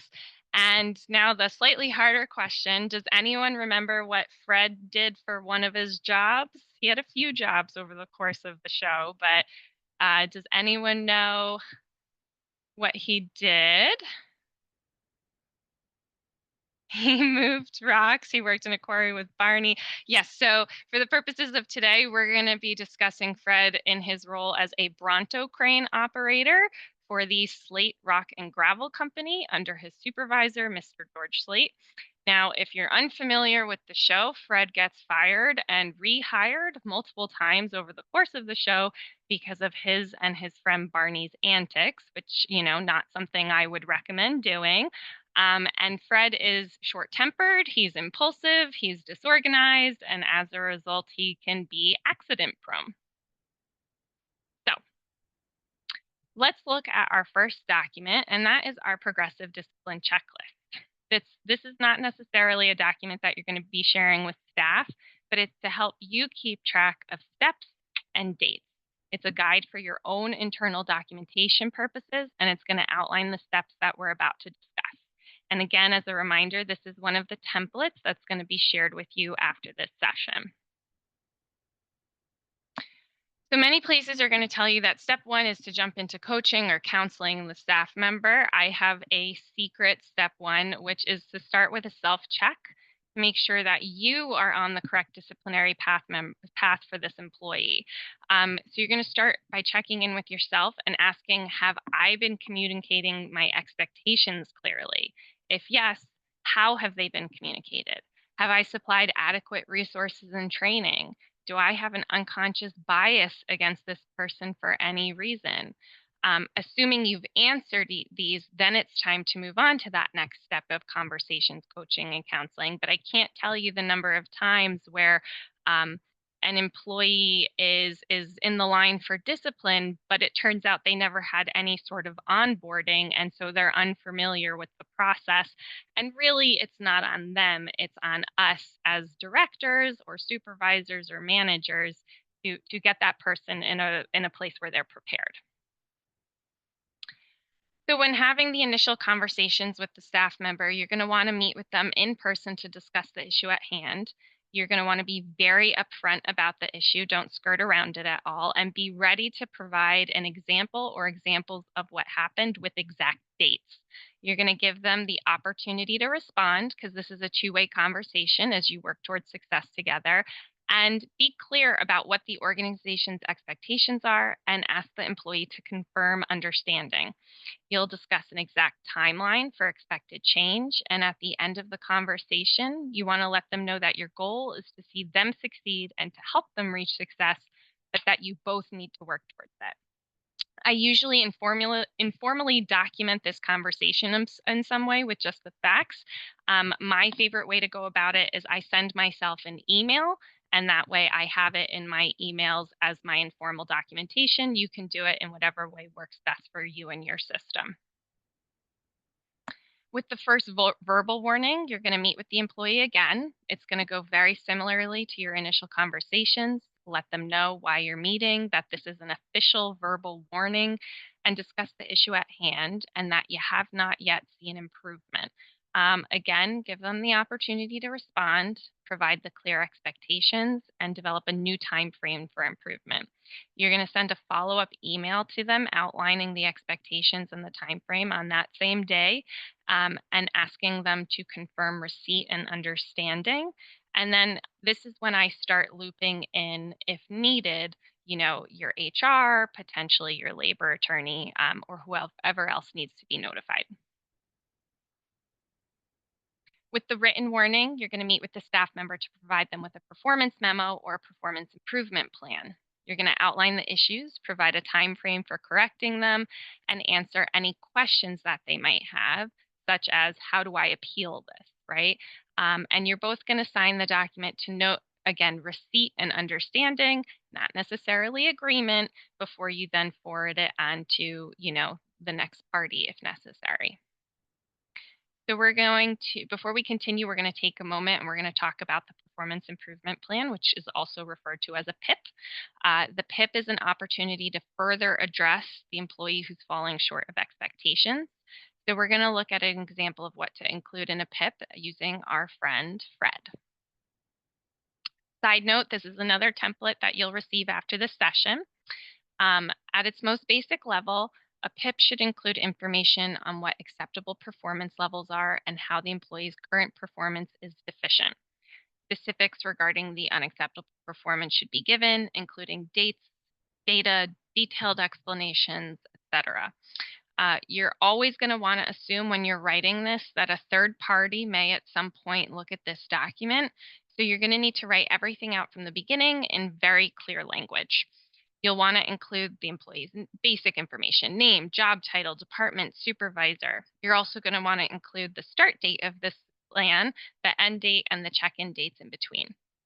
You're going to make a note that this will be placed in their personnel file, and if they would like, they can include their own comments regarding it in writing with, depending, certain policies say within X number of days, or if it's a union, it might have a number of days, and then that their comments will be attached.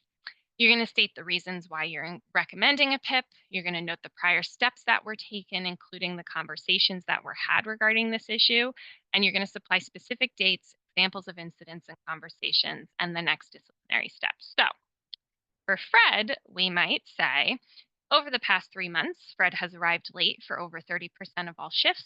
This has disrupted shift changes, forcing the Bronto crane operator on the previous shift to cover his responsibilities until he checks in. In one particular instance, Fred called his colleagues stupid when they asked him to arrive at work on time, so they did not need to cover for him. This disrupts workflow and the construction timeline. Fred's supervisor first met with him to discuss the issue on August 15th. On September 12th, Fred's supervisor provided him with a verbal warning. After both discussions, Fred noted understanding of company policies and the need to be on time and be respectful of his colleagues. As discussed previously, Fred is expected to be at his Bronto crane and ready to work at the start of his shift.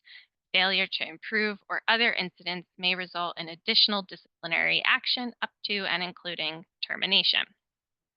Then on the second page, we're going to present the employee with the goal or goals that they're working towards and how these goals tie into a specific job duty, policy, or procedure of the organization.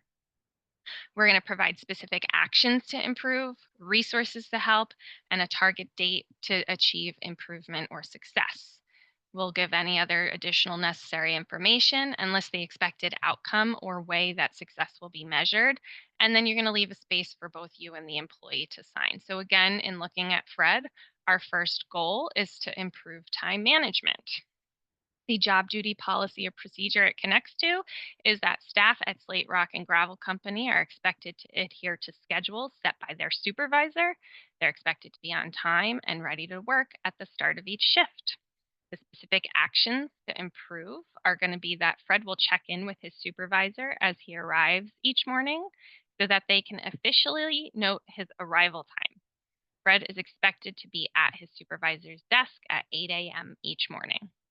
The target date to achieve improvement or success is that we will touch base weekly on the dates noted above on the first page to review performance, and we will officially meet again on December 1st to review results. And the expected outcome or measurement of success is that Fred will be on time and ready to work at the start of each shift. His second goal is to be respectful of colleagues. The job duty or policy or procedure that it connects to is that staff at Slate Rock and Gravel Company are expected to follow the company's philosophy of internal and external customer service and treat all customers and colleagues with professionalism and respect. Fred will attend an in-person workplace sensitivity workshop through the Society of Human Resource Management to improve. We will touch base weekly on the dates noted above, and we will review performance and meet again on December 1st to review results. And the expected outcome is that Fred will be respectful of his colleagues and speak to them in a professional manner. So while I have the PIP up, are there any questions on the PIP? I don't see any. Perfect. Okay, so we'll keep going. So going back to our steps, the last step before termination is a final written warning with some sort of disciplinary action attached to it. A common example is suspension without pay for a certain number of days. And you're going to note that if improvement is not seen upon the employee's return to work, that the next and final step in the process will be termination. So before terminating an employee, we're going to be sure to have a pre-meeting with human resources and or your labor attorney. You're going to discuss a plan for the transition and communication prior to termination. Go through all of your documentation, make sure everything's in order. And when meeting with the employee, you're going to have at least one other person present. Let them know the purpose of the meeting, provide them with the termination letter, accompany them to gather personal belongings, have them return workplace items and exit the building. And then you're going to address your post-termination checklist, right? Do you need to change any building codes? Do you need to terminate their access to staff files, to social media, to email? How do you plan on communicating their departure to the remainder of staff? As a quick aside, an organization in the town where I worked fired their social media person, who, as it turns out, was the only person with the password to access their social media. This organization made the news when the fired employee went around posting videos and photos for 2 days while they tried to figure out the password. And they just kept saying negative things about the organization on their own social media. Don't let this happen to you. Make sure you have a post-termination checklist and that it covers things like this.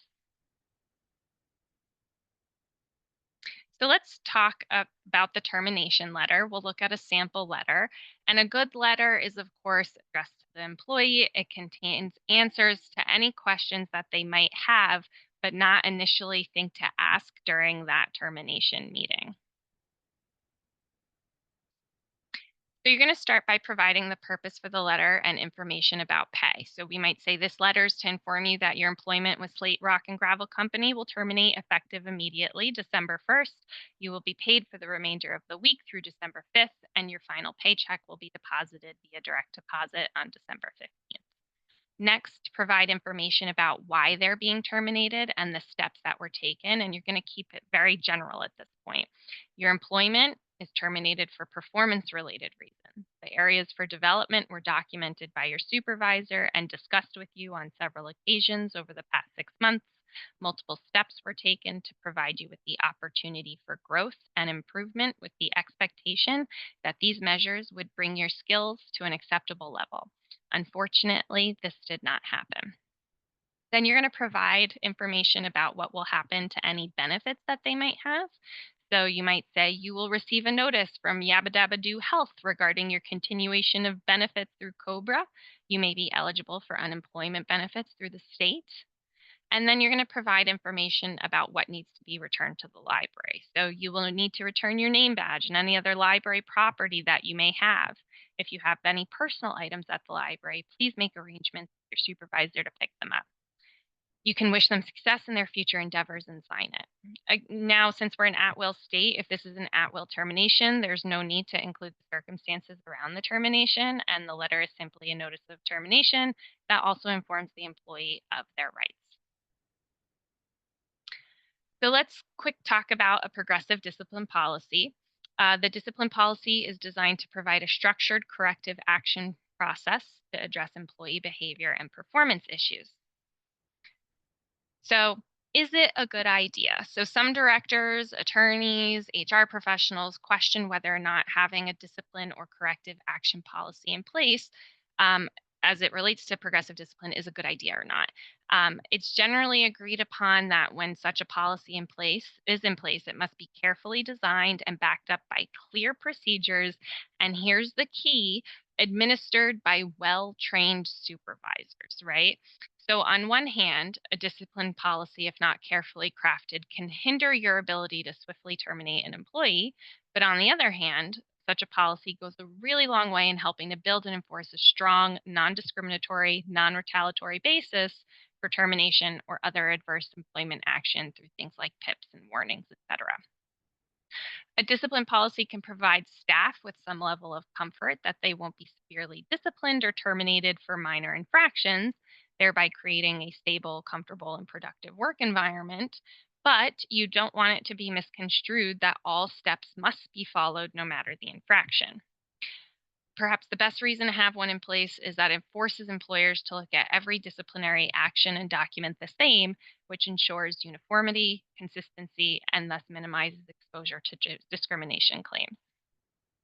So, a good policy must be well designed and flexible. The key point here is that the policy needs to have flexibility so that the type of discipline is appropriate for the breach of conduct.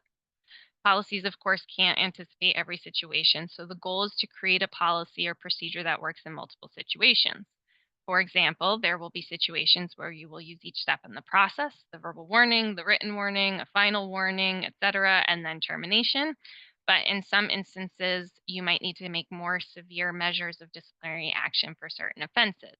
An oral warning might be the first time an employee is late for work in most cases, but with extenuating circumstances, like when theft occurs because a security guard's not at their post due to tardiness, this might cause an employer to take a more serious form of disciplinary action. So the employer's progressive discipline policy should give the employer the latitude to go beyond the typical discipline when circumstances warrant it. A policy should have provisions which permit you to modify and or apply the policy in any manner deemed appropriate under the circumstances, including the acceleration of steps, the exclusion of steps, or the repetition of steps. It should never, ever be a list of, if you do this, then here's the punishment. At the end of the day, if you have a policy, you must make sure that the managers and supervisors executing it understand how to execute it, and do so consistently. So again, training is absolutely key there. I do have a sample progressive discipline policy, which I can share with you. It's from the Society of Human Resource Management templates, but a few notes about things that you don't want to forget to include. Number one, something about the appeals process. So employees will have the opportunity to present information to dispute information that management has used to issue disciplinary action. The purpose of this process is to provide insight into extenuating circumstances that may have contributed to the employee's performance or conduct issues while allowing for an equitable solution. If the employee does not present information during any step meetings, then usually it includes somewhere in the policy or in the union contract that they have a certain number of days after, a certain step to present such information. The second is something about performance and conduct issues that are not subject to progressive discipline. So behavior that is illegal is not subject to progressive discipline and may result in immediate termination. Such behavior could be reported to local law enforcement authorities. Similarly, theft, substance abuse, intoxication, fighting, other acts of violence at work are also not subject to progressive discipline and could be grounds for immediate termination. And then finally, you'll also want to include something about documentation. So, will the employee be provided copies of progressive discipline documentation? Will they be provided copies of all PIPs? They may be asked to sign copies of various documentation attesting to their receipt and understanding of corrective action in these documents. And where will all of these documents go? Is it going to be in their official personnel file? So don't, forget to include those things. Okay, so I do want us to look at 2 examples so we can do a little bit of practice now that we have a better understanding of progressive discipline and some of the documents surrounding it. So we'll do this as a group so people can, post in the chat. I want you guys, when looking at these, to think about a few things. What step would you start with in the progressive discipline chain? What language do you think you would use when you're writing a PIP? What would you say to this person if you had to encounter them in a face-to-face meeting? What would you say to this person if you had to terminate them if it reached that point? So let's start with scenario number 1. Fred showed up to work drunk, destroyed a rare book, and gave the Jersey bird to a customer. What do you guys think you would do in this situation? Seeing immediate termination.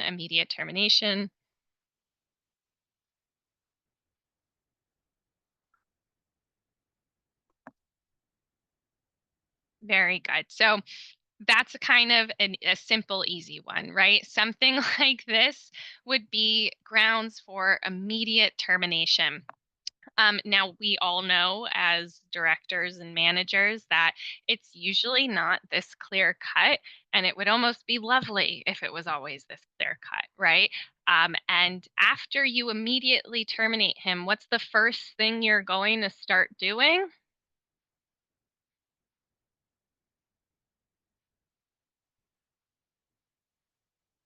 Document, document, document. Paper trail, all perfect. You're going to start documenting it, and you're going to start going down that checklist, that post-termination checklist.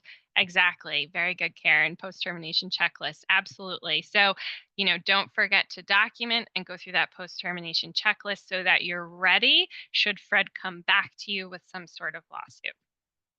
Okay. Let's look at scenario number 2, which is a little bit trickier. So Fred frequently loses his temper with his coworkers. Despite multiple conversations with him, it's still an issue. This morning, this interaction took place between Fred and Barney. Fred said, "How can you be so stupid?" Barney said, "Hey, that's not very nice. Say you're sorry." Fred said, "I'm sorry you're stupid." So what do you think would be our next step in our progressive discipline checklist? Oh no, this one's a little too real for me. I'm sorry to read that.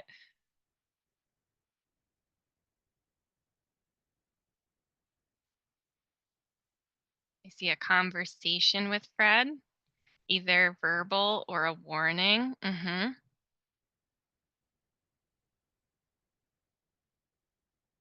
A formal warning, verbal if he hasn't gotten one before.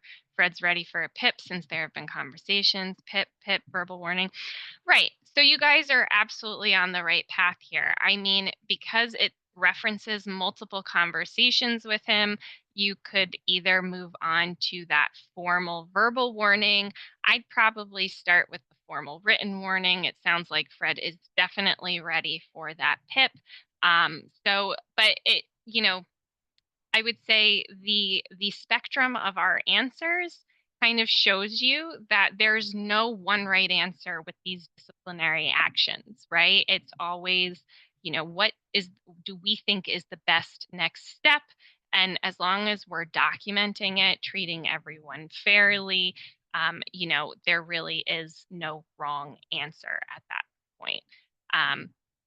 Okay, so we have about 10 minutes left, and I did want to leave time for questions that people might have. If you have a, you know, personal situation that you're going through, if you want to, you know, share it with us using Fred as our example, and, you know, for privacy purposes, we could always do that. But I do want to leave time for questions and chatting. So I see, hypothetically, Fred may storm off and refuse to sign the written warning. Absolutely. So one thing that is going to happen when disciplining people is there's many different reactions, right? Some people will break down and cry, right? Make sure you have tissues handy and that you're able to be empathetic but stay firm. Some people will get angry, right? And they might storm off and refuse to sign the written warning. You know, if somebody storms off, that goes into your documentation, that gets added into part of the chain of progressive discipline. And you know, it becomes part of the discipline that you're doing, right? But I will say, you know, the more that you seem calm, collected, prepared, it can sometimes mitigate those emotions and help get through the meeting for you and the person on the other side of the table. That's why we want to have those examples. We want to have those dates. We want to be prepared with any questions that they might have, because the more calm and assured you are, the more that emotion is going to be reflected across the table. Let's see, I see I have another question here. What webinars are good for training for corrective action plans? Let's see. So I don't have any off the top of my head, but what I can do is I'll look into that for you. My go-to is always to start at the Society of Human Resources Management. They have templates and trainings for everything that you could possibly think of. So I'll see what I can find from there, and I'll get back to you with some, you know, trainings that might be ideal for a corrective action plan. You can always send those to me, Amy, and I can Yeah. send them out to all the attendees. Absolutely. And put them on our webpage for this whole director's orientation. Of course, yep. And I will send those templates, right? So you guys will get the self-check of progressive discipline steps. You'll get the sample of the PIP. You'll get the sample termination letter. So that'll all go out to you as well. Mm-hmm. So there's a couple of questions in the Q&A. Okay. First one says, are there progressive consequences that you would recommend as this process unfolds? Is the PIP considered a consequence? Definitely. So usually, again, the moment something becomes written, that is when it becomes very serious in the mind of the employee, right? So the fact that they're on a performance improvement plan, the consequence there is that not only is it official, not only is it written, not only is it going into their personnel file, but you're also noting what the next steps are. And that's probably the first time they're going to see in writing that the next disciplinary steps could be up to and including termination, right? So you're giving them notice that they are getting one step closer to separating from the employment with you. So I would definitely say that is a consequence, and you just need to make that known that they're getting closer and closer to possibly being terminated. Okay. You kind of answered the second one, but I'm just going to say it anyway, just you know, to make sure. Is the SHRM the best organization to follow or join for New Jersey related HR information and training, or are there others we should look at? So I mean, my personal favorite is SHRM, Society of Human Resource Management. I also belong to a local New Jersey chapter of SHRM. I belong to the Morris County SHRM. SHRM as a whole is nationwide, right? So it's not necessarily going to be exclusively focused on New Jersey for you, but if you participate in one of these local chapters, that's where you're going to find more information that's explicitly related to New Jersey law as it relates to the Society of Human, or as it relates to human resources, sorry. I will say, you know, it's also good to just have your own kind of core group of directors that you can kind of touch base with and kind of get a self check if you're on the right step. You know, collectively, different people have, you know, different news sources, so they might be aware of a law that you haven't seen or read, or they might have gone through this situation before. When I first started as a director, I reached out to the directors in all of the neighboring municipalities. I invited them to my library for a tour and lunch, and then asked them to reciprocate. And that way I was kind of able to build a relationship with them. And now I'm able to email back and forth with them whenever I have a question or a concern that, you know, am I on the right path? Am I doing this right? Is there something I'm not thinking of? So I would definitely recommend building your network that way too. Okay. Next question in the Q&A says, could we get a sample of the discipline policy? Also, in the event that a library is a civil service library, are there any different things to take into account when thinking of disciplinary actions? So yes, if you're union or if you're civil service, there's usually something in the language there that, you know, the contract trumps whatever disciplinary policy you might have, right? So usually it's pretty similar, but just know that in those situations, you're going to want to be very familiar with whatever the union contract is or whatever civil service states, because it usually trumps what your actual library policy is. So you might have to defer to that rather than policy. Okay. And about the discipline policy, do you want to send that to me and I can send that out with everything else? Absolutely. Absolutely. Okay, Yeah. cool. Next one is kind of, I think, kind of a joke. Fred has 1 10-hour workday a week. That is always the day Fred takes off from work. Yes. So that is all about documentation, right? Because there should be something in your policy about, you know, paid time off, sick time, et cetera, and that you can start documenting a pattern, right? So if someone's taking off every Friday, right, and they happen to just be getting sick every Friday, there's probably something in your policy that lets you as the employer to start asking them for, say, a note from a medical professional, right? So the moment you start catching on to that pattern, start documenting it, right? And then I would start asking for notes, referring to the fact that you're asking for a note based on policy and that you've been out, you know, the past 3 Fridays, and then go on your discipline checklist from there. Okay. The last one in the queue, I think there might be some other ones that came in the chat, is how much can you discuss with other directors without breaking confidentiality considerations?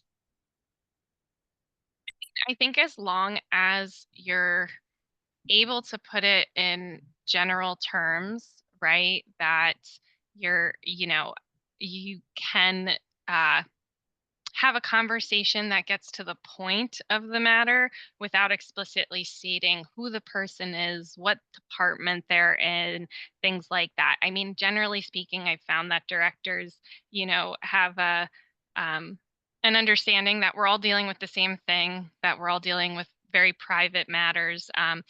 And, you know, you're just trying to get to the right answer. So I think, you know, there's expectations of privacy within reason. You know, it's not necessarily disciplining somebody is not necessarily a fully private matter. So I think that, you know, as long as you're not saying, hey, this person from this department in my building is doing XYZ, I think you're okay to discuss it with other people. Okay.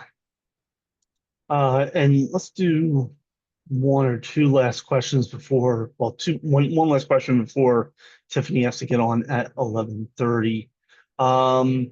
And that is, it is always difficult being promoted to director when you came from the staff and were part of them for years. What suggestions do you have?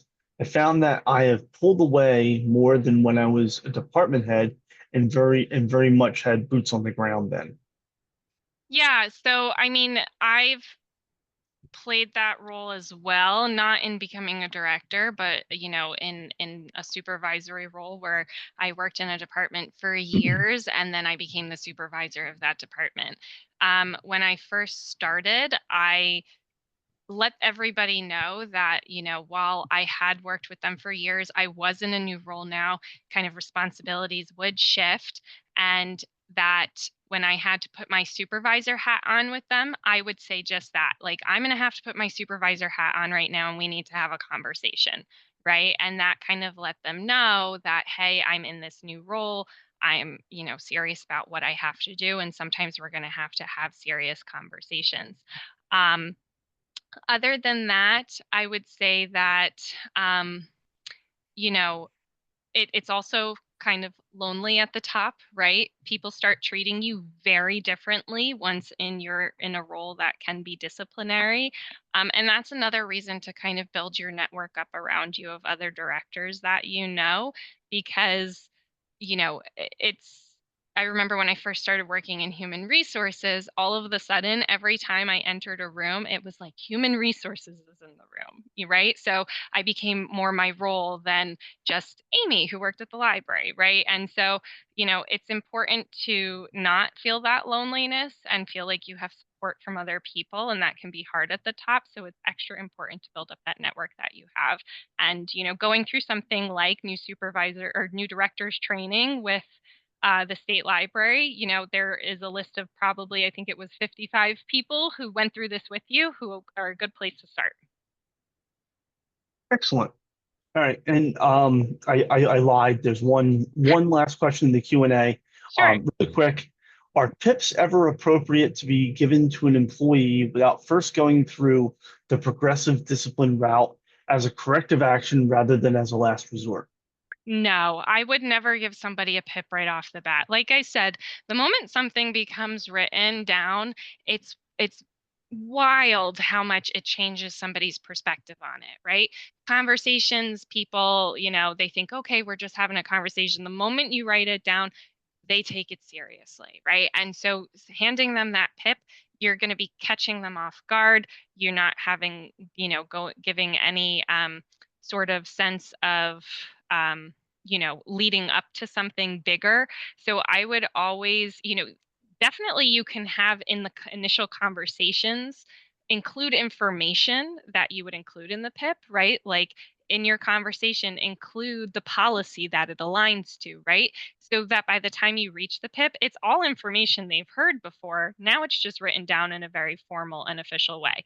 But I would never start with a PIP the same way when I talk about performance evaluations with people. I always say, nobody should ever read something in their performance evaluation for the first time, right? It should always be stuff that's talked about first, and then it's no surprise when it's on that evaluation.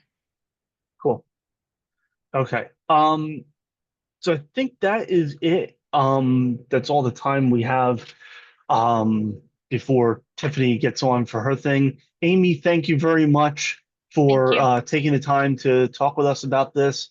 It's very important and very difficult subject. And I hope that looks like everybody's saying thank you in the chat. So I think you've given the new directors some information and skills to deal with the situations. Perfect. Thanks, Bob. And yeah, if you can. Contact is on the screen. Yep. Feel free to reach out to me if you don't have your network built up of directors yet. Consider me part of your network. I am happy to chat through any situations that you just want a second opinion on. And you can contact me, call me anytime. Excellent. Thank you very much. And if you could send, when you get a chance, send Will along do. those materials and I'll pass them out to everybody else. All right, perfect. Yep, I appreciate it. I'm going to stop your sharing here. And yeah, have a good rest of your day. Thanks, Bob. Thanks, everybody. Bye. See you later. All right. Hi, Tiffany. You're muted. Hi there. There, now you're not muted. How's it going?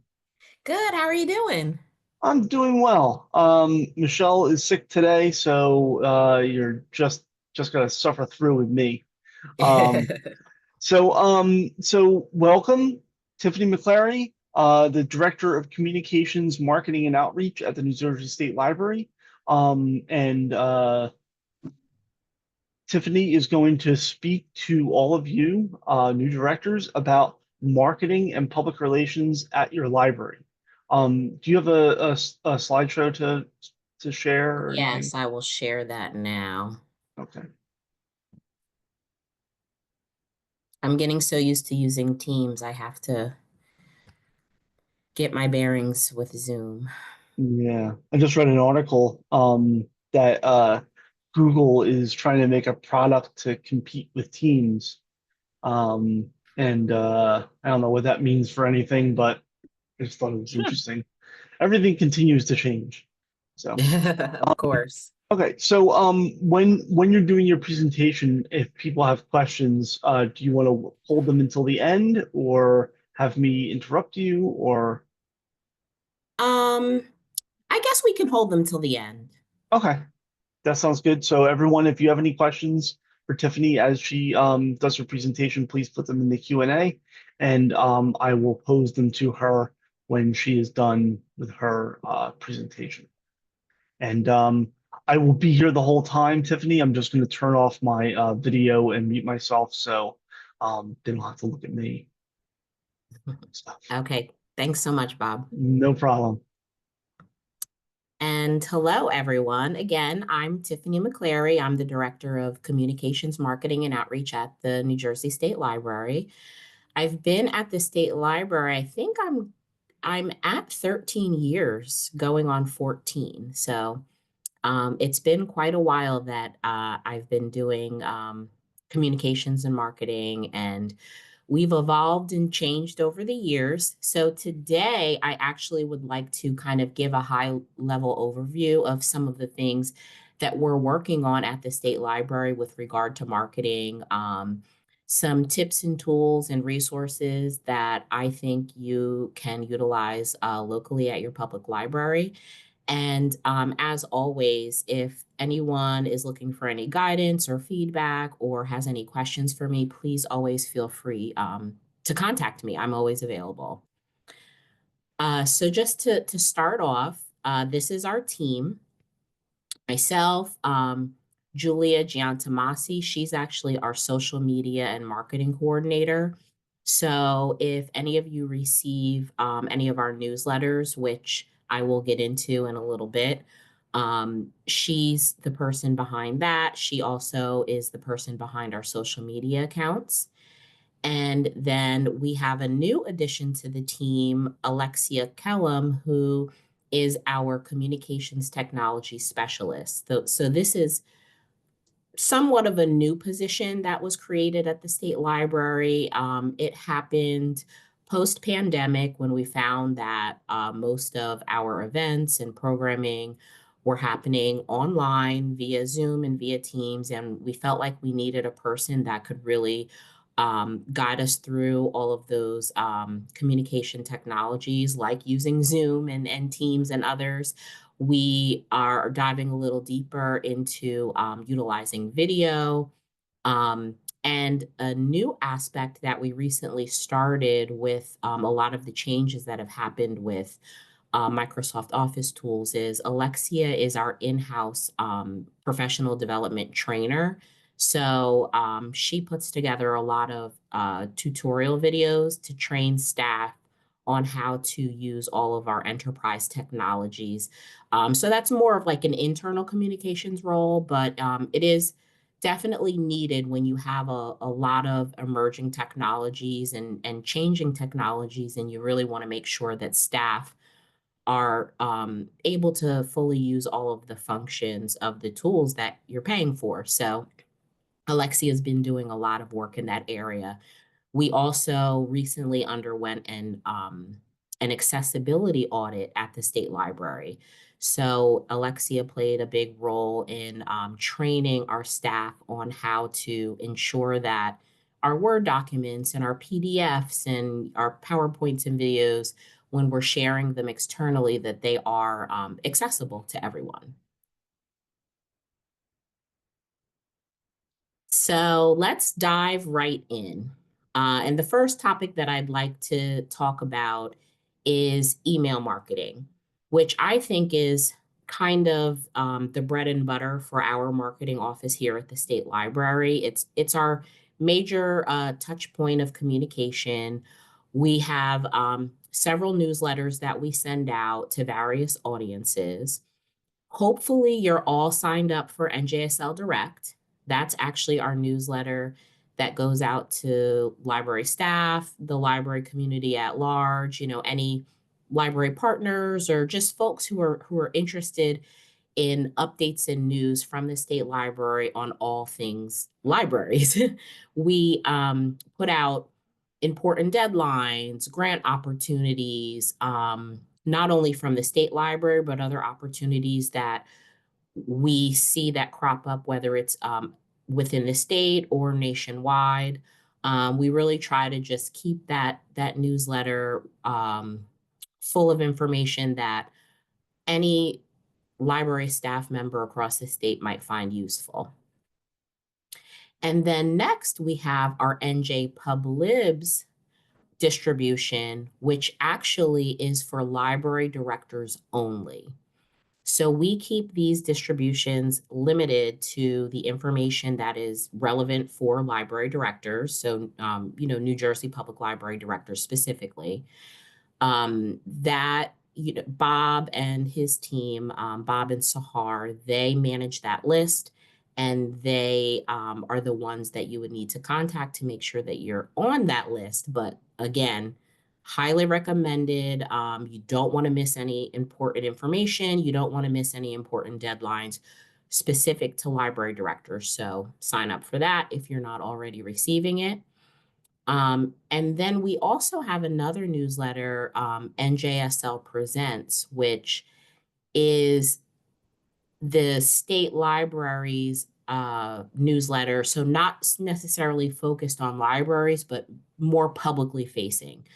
So the target there would be, state government employees, our Thomas Edison staff and students, our registered borrowers, so the patrons of the New Jersey State Library, and then the general public. So you can feel free to subscribe to that as well. And that's where we kind of showcase, just some of the special collections of the State Library and the events that are happening within, we no longer call it the State Library Information Center. Some of you may have heard us refer to it as SLIC in the past, but basically our research library. That's the newsletter for our research library. And you'll notice on the screen, I did include a link there. We do use Constant Contact for all of these distributions. And if you would like to subscribe for all or any of them, you can just go to njstatelib.org/marketing. And the signups will be there. So let's dig into email marketing a little bit. So I just talked about the ways that we do it, but just some tips that I have would be, first and foremost, it's important that you have your patrons subscribe to receive your emails. I know it's really easy and it's very tempting to want to purchase lists or to just kind of like mass mail people. But in this day and age with, an overabundance of emails that come in, information overload, you really run the risk of having your library's information being looked at as spam. So you really want to make sure that you're sending your information to a list of subscribers who have opted in. So they let you know, listen, I'm interested in your content and I want to receive it. Because otherwise, if they think that your emails are more like spam, and they'll just scroll past and they won't even open them. Another tip would be to really keep it succinct and simple and to the point. In your mass emails, in your newsletters, in your email blasts, it's so important. I can't stress this enough to give the high level view. Sometimes I see communications that come out where, you know, every single detail is included in the email. You know, paragraphs of information that quite honestly, no one is going to read through. It's always helpful to have, you know, punchy headlines, a few lines of a teaser, and then a link for more information. That way, you give your users an opportunity to scroll for the topics that they're interested in, and they can click to read more if they're interested. But you're not just inundating them with, you know, paragraphs upon paragraphs of content.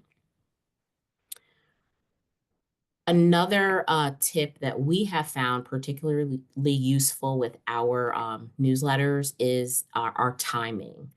So I know there are a lot of theories out there, you know, send it in the morning, send it at lunchtime.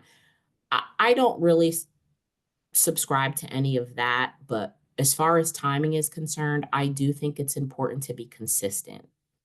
So, for example, if you're going to send this out weekly or bi-weekly or monthly, even quarterly, I think you should pick a time frame and stick to it.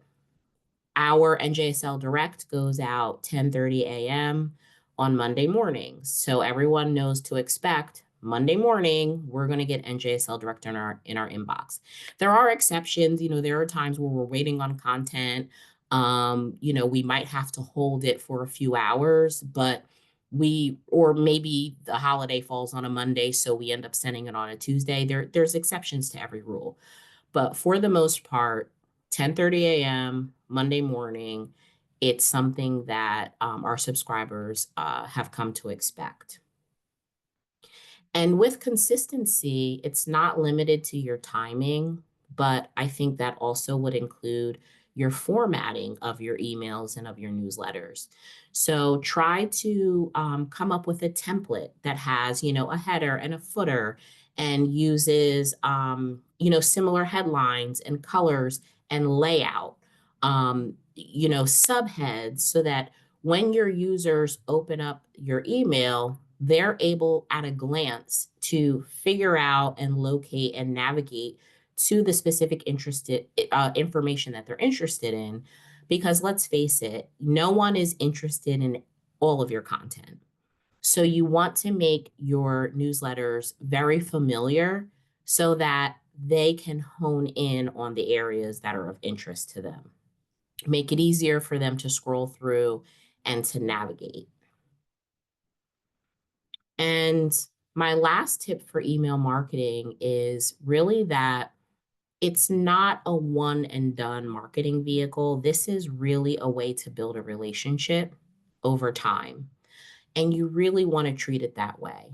So, you know, again, being consistent, listening and making sure that you're making the information available that people are interested in, or maybe you're segmenting your information and only sending it to certain groups.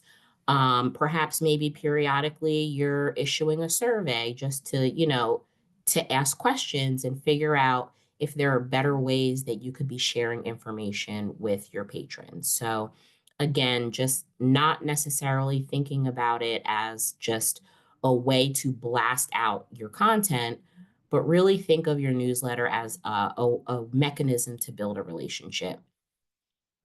And I just included here just a few stats just to really demonstrate just the value of email marketing. I mean, 99% of email users check their inboxes every day.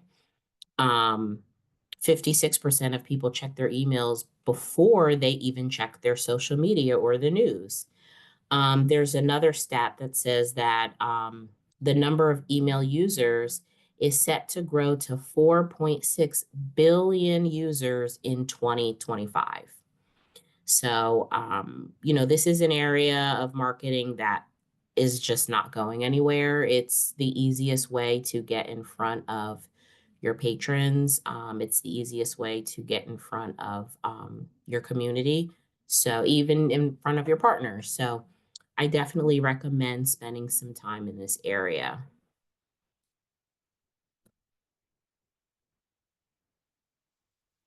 The next area here that I'd like to explore a little bit is video, the use of video. Now, I know that most libraries don't have the privilege of hiring a production company to produce video content. You know, you may not have people on staff that have the knowledge and the know-how to produce videos.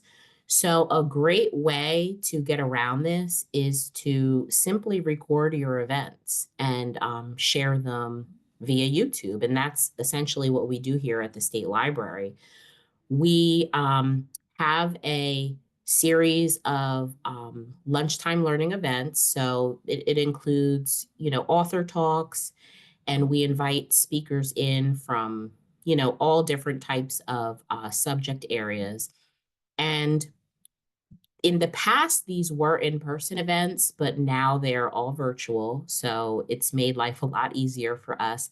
We've increased in attendance, and then we've also been able to increase views of the recordings by sharing them.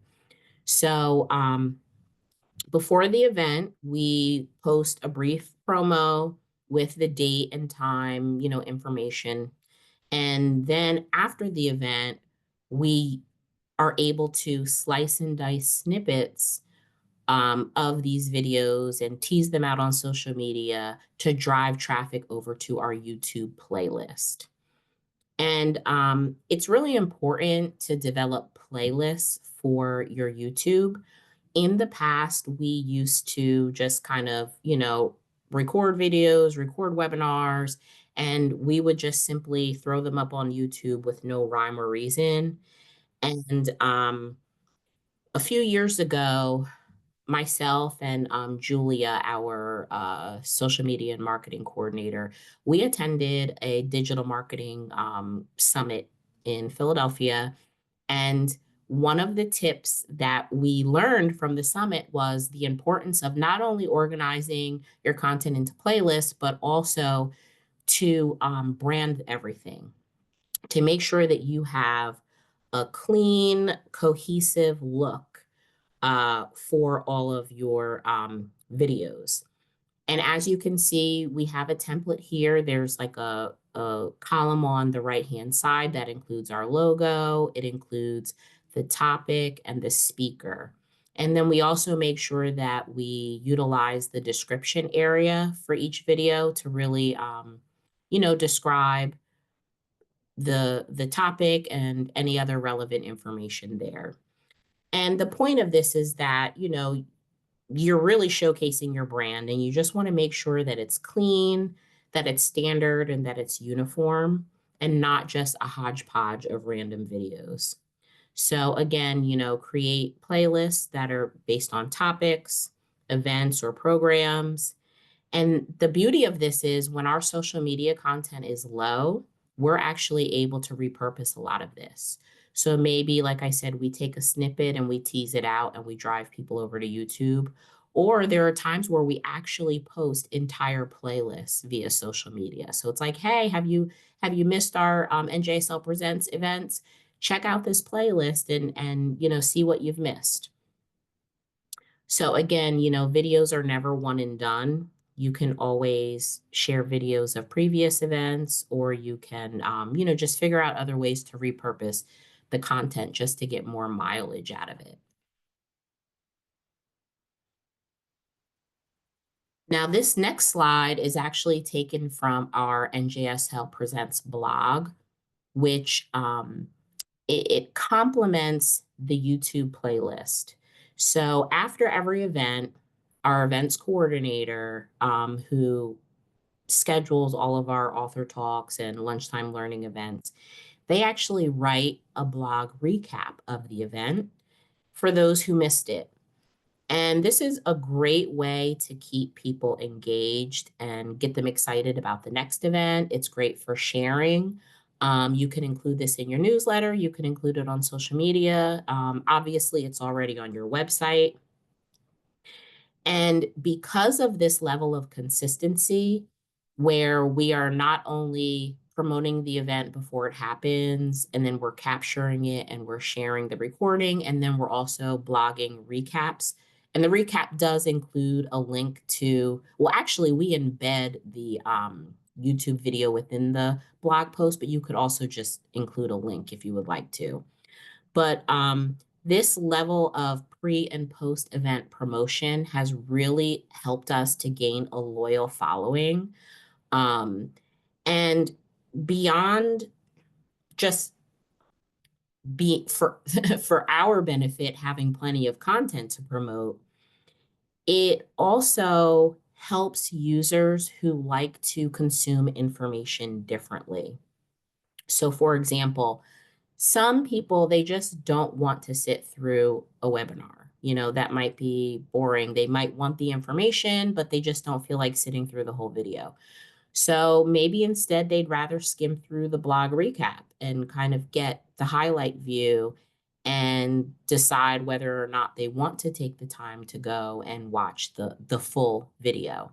So it's like you're kind of giving options for people who like to view information differently. But either way, we're really providing multiple options, and we're ultimately, you know, the end of the day, we're maximizing our reach.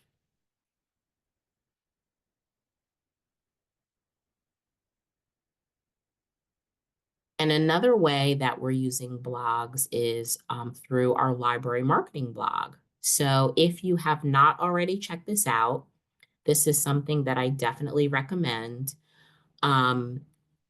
Basically, we, on a monthly basis, we post a blog, and it's just on a library marketing topic. So anything from communications to public relations, video, social media, all things marketing.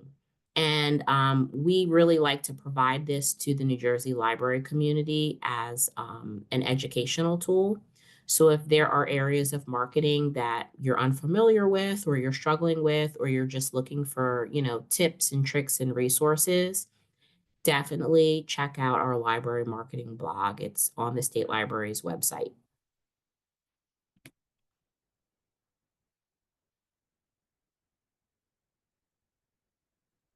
Another area where you can get involved is through our NJ Library Spotlight.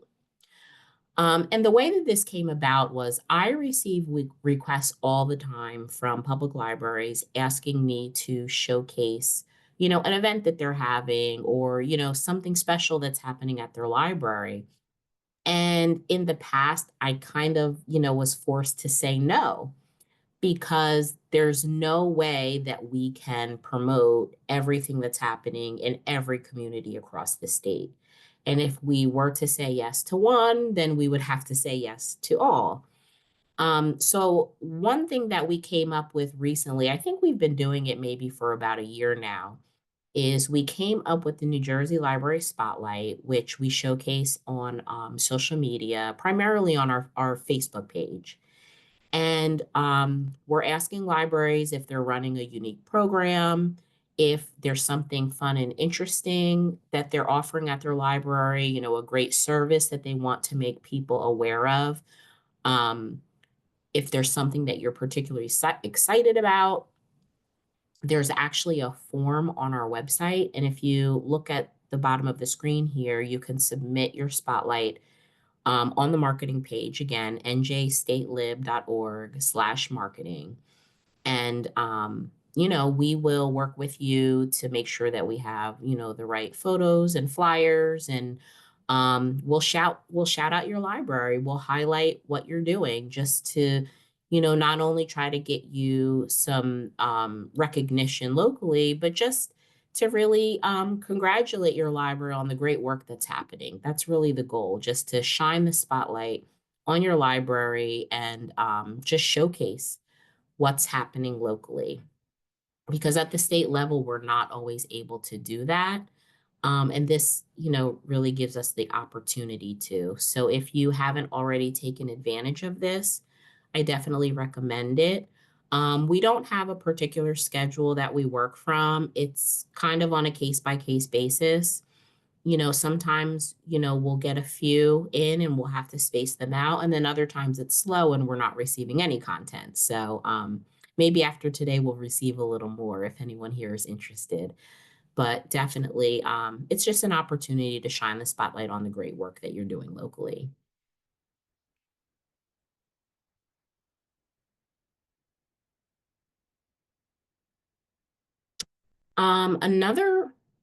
Two fairly new resources that we've created for New Jersey libraries would be, so number one, our Life Happens at Your Library statewide marketing campaign.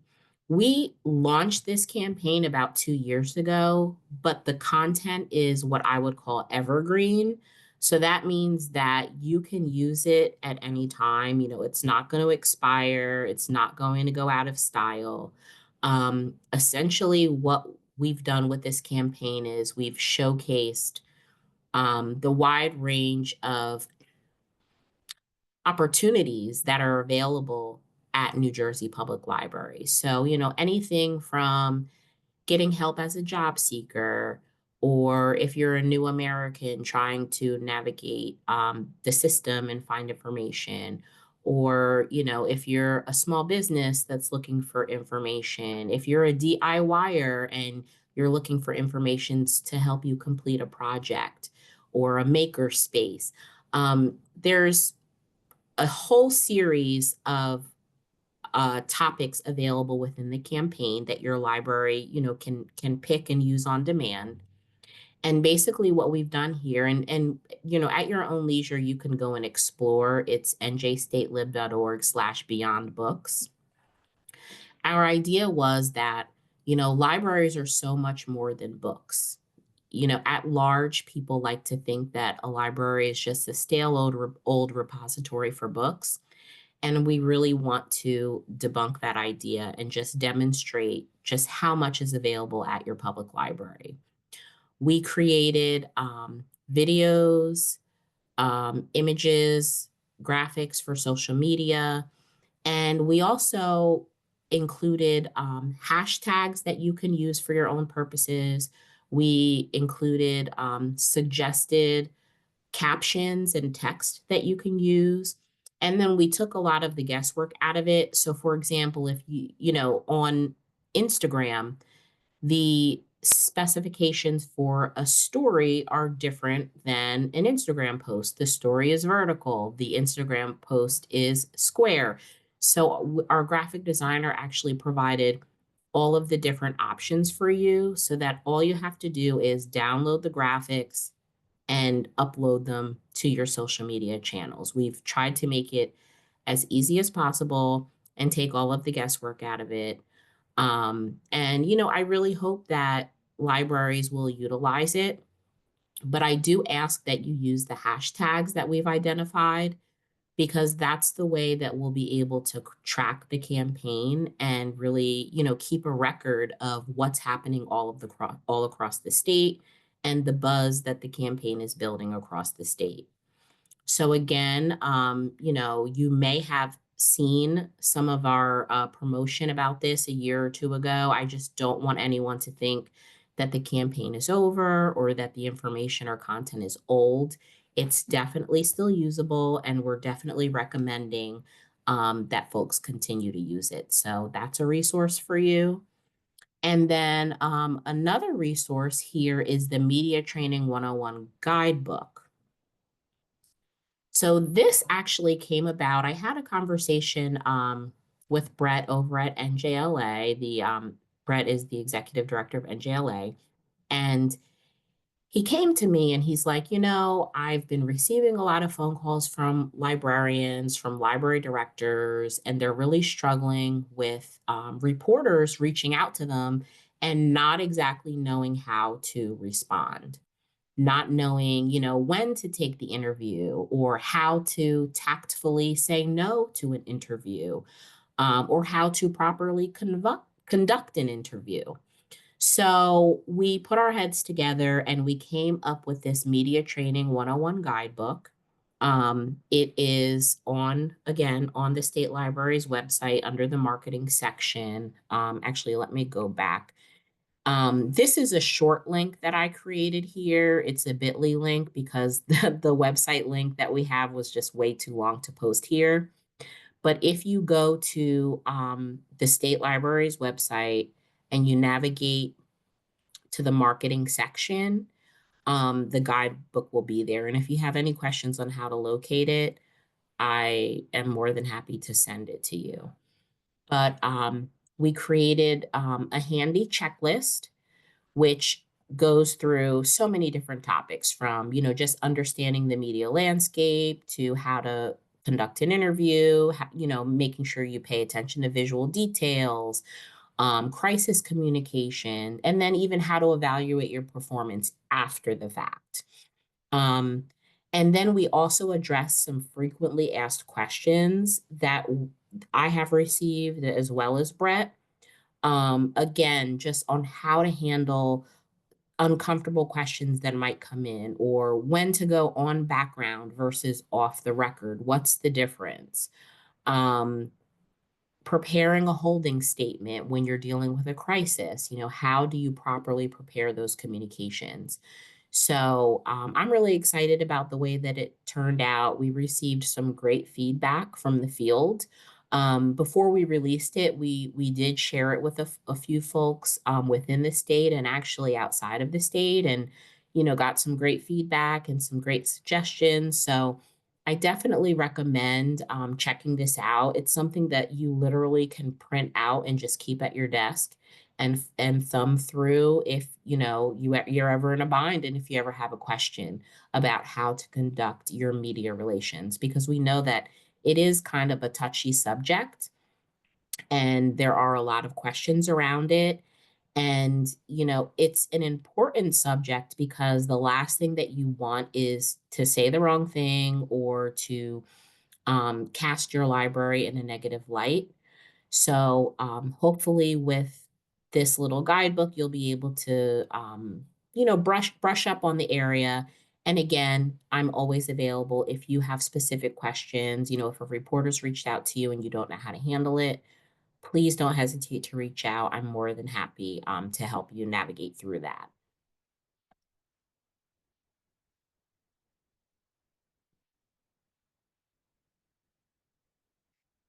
And then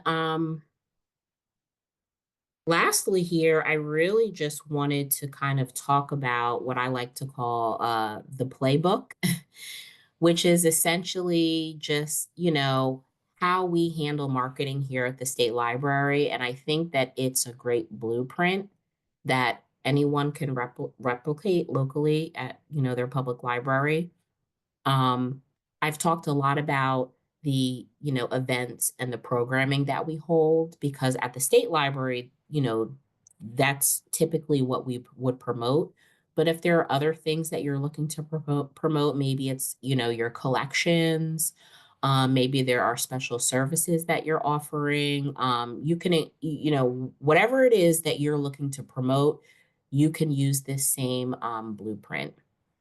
So from that event or program, or, your service or offering, you're going to pull out, your text content, you're going to pull out your photos, you're going to pull out your videos.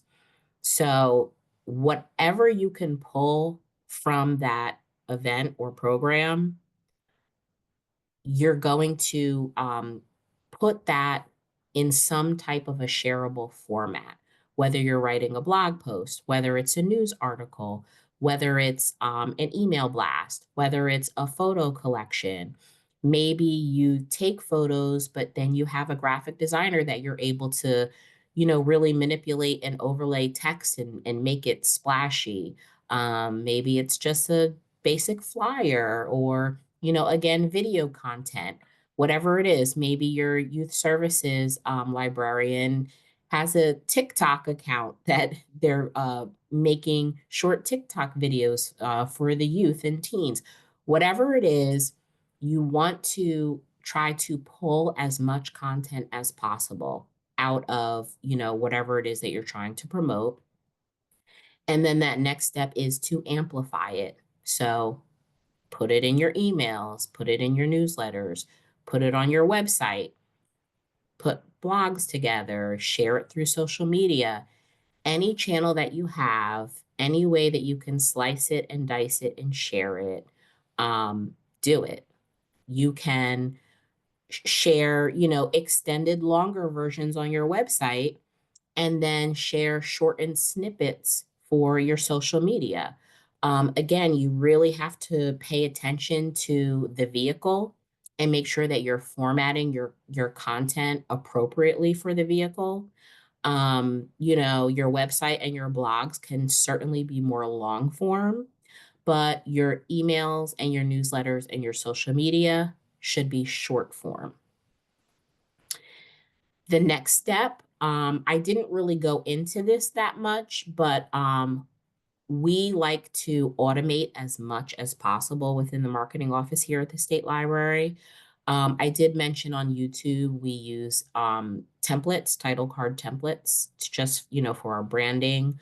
We use templates for our newsletters.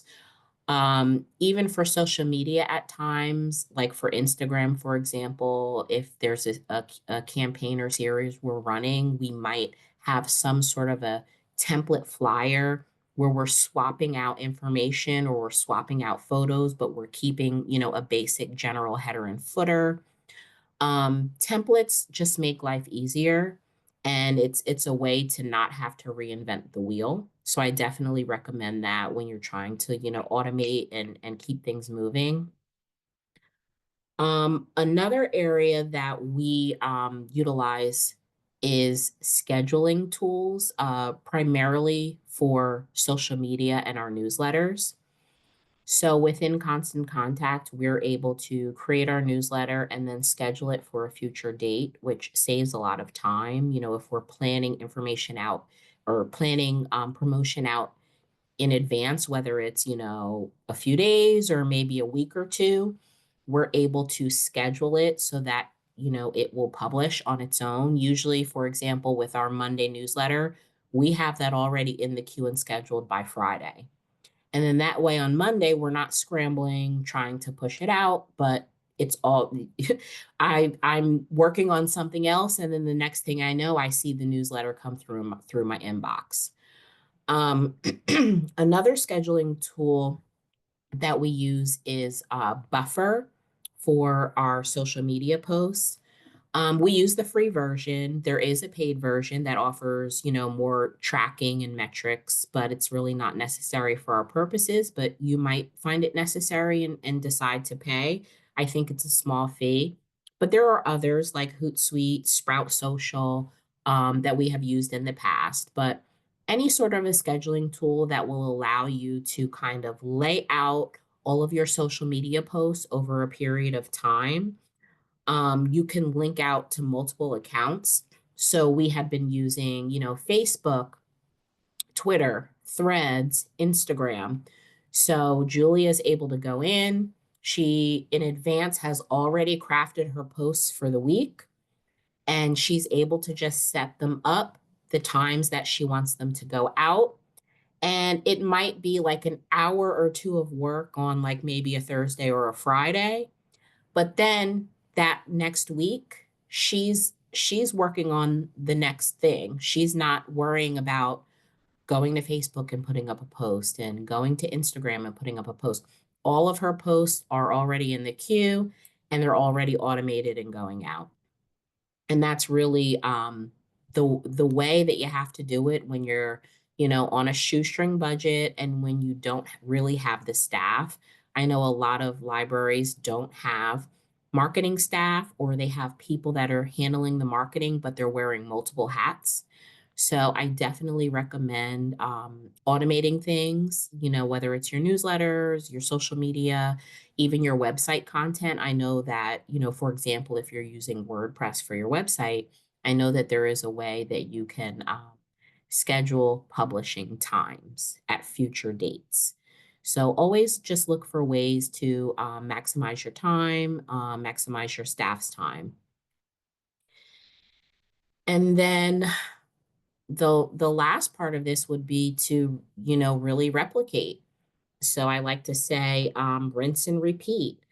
Our budgets, our resources, and our manpower are stretched and strained. So, think about ways that you can replicate your efforts, ways that you can reuse, ways that you can repeat. There are so many times where our social media content is low, and we might go back to something that maybe we posted 6 months ago that's still relevant and that we're still looking to promote, and we'll repeat it. Maybe we'll phrase it a little differently. Tracking. All of the automation tools, the content management systems that I've mentioned, they all have tracking mechanisms in place. Even social media, you're able to look at your insights and your metrics, and you can at a glance understand what's working and what's not working. I'll give you an example. For our statewide campaign, like I said, we created social media graphics, images, and videos. We put a lot of time into the videos, and we were really excited about the videos. We even used AI to help us create some of the videos. And then when the campaign launched and we were, kind of tracking the hashtags and tracking the social media metrics, we found that libraries were posting the images, and a lot of libraries didn't even use the videos. So going back and tracking and measuring that is going to help us next time. So for the next campaign, maybe we won't put as many resources towards the video. Maybe we'll focus more on just images, because we've learned that that's an area that that the library community is a little bit more familiar with and more interested in sharing from their social media channels. So that's just one example. Maybe you're using MailChimp or Constant Contact or some other distribution tool that you're able to go back and look and see which articles are getting the most clicks. Maybe your blog posts are getting a lot of clicks. So okay, this is content that our patrons are interested in, so we can keep it going. Maybe there's another area where you're spending a lot of effort and it's not getting a lot of clicks. Then you have decisions to make. Do you put more effort and energy there to try to promote it more? Or do you pull the plug and say, okay, you know what, we tried, it didn't work. Let's put our effort and energy somewhere else. So all of this, again, really boils down to just following a basic blueprint, being consistent, tracking, measuring, automating, trying to get the most bang for your buck and the most mileage out of your content. And that's really the way that we try to do things here at the State Library. And I highly recommend it be a way that other libraries handle their marketing and their communications. So, yeah, that's basically all that I had to share today. I just wanted to, say thank you and open up the floor for any questions. The contact for my office, and even though you can contact me at any time, my email address was at the beginning of the slideshow. I should have included it here, but Bob, I'm sure that you can make it available to everyone. But Yeah, more just than put it in the anything, chat. okay, great. More than anything, though, I recommend that folks reach out to marketing@njstatelib.org. And the reason why is because the whole team will receive it, and that will ensure that nothing falls through the cracks. I always, even here at the State Library, I always tell everyone to just, even if you're trying to reach me, just send it to the marketing email, and you'll be sure that, if I'm out, if I'm on vacation, if I'm sick, someone will see it. And then again, subscribe to the NJSL Direct newsletter. And then, Bob, I don't know if you have any specific instructions on how they should sign up for NJ Pub Libs. Email me. So, thank you very much, Tiffany. It was very enlightening and great information for everyone. We have 3 questions in the queue, so I want to run through those before we let everyone go for to go get some lunch. So the first one is, what's a good way to build up your email subscriber list? So, one of the best ways would just be, in-person point of contact. So have sign-up sheets available in your library. Make sure that you have a subscribe option on your website. Anytime that you're out and about, if your library is doing any sort of an event, just create, even if you have an iPad there and you just have people subscribe on the spot, or you do it the old-fashioned way and you have, you take down email addresses. But I would just say, anywhere you are, it is difficult, and it is something that has to build over time. It's not easy, but it's something that you'll just have to stay at over time. Anytime you're at an event, or just, periodically through social media or on your website, set up a subscribe form. That's what we do at the State Library. We have a form, and it goes directly to Constant Contact. So yeah, I would just definitely recommend just keeping your subscribe form, easily visible, promote it, and then wherever you are, push it. Okay. Next question is, does the free version of Buffer give analytics reports? It doesn't. That's what they make you pay for. So we use the free version purely just for automating. When we want to look at metrics, we have to go into each individual platform and pull the metrics from there. And our logic really is that we didn't have to pay for those metrics because they already exist within the individual platforms.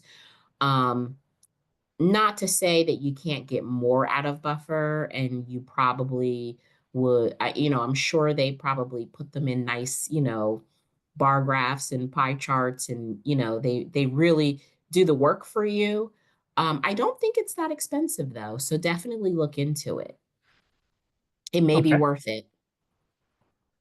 All right. And the last question doesn't really seem like a question, but it says, the New Jersey Library Spotlight seems like a great way to pull content together for an annual marketing piece on New Jersey libraries. Yeah, that is a good idea. Just, a great way to pull together what's happening across the state and then showcase it. I'll definitely, take that idea back to the team. And hopefully people will submit. Now we're really not getting that many submissions. We've received a few, but not that many. So hopefully we can spread the word a little bit more and get libraries submitting more often. But that's definitely a great idea. Cool. All right. Well, that's all the questions that are in the queue. So once again, thank you very much for taking the time to hang out with us and talk to the new directors. And we appreciate it. And that's pretty much the end of the day. It's sorry we kept you a little bit later than usual, 5 minutes after. But if you have any questions for me, or Tiffany, and any of the other presenters, feel free to email me and I can pass them along. Otherwise, thank you very much, all of you new directors, for sitting with us and taking time out of your busy day as new directors to sit here and listen to us. These will be recorded or are recorded and will be put up on our YouTube channel, so you can watch them later on when you go up. Melissa McGeary has raised her hand. If you can put what you wanted to say in the chat, Melissa, that would be great. Oh, thank you. Okay, excellent. So with that, I'm going to stop the recording and end the webinar, and I hope you all have a great rest of your day. Thank you. Take care. Yep.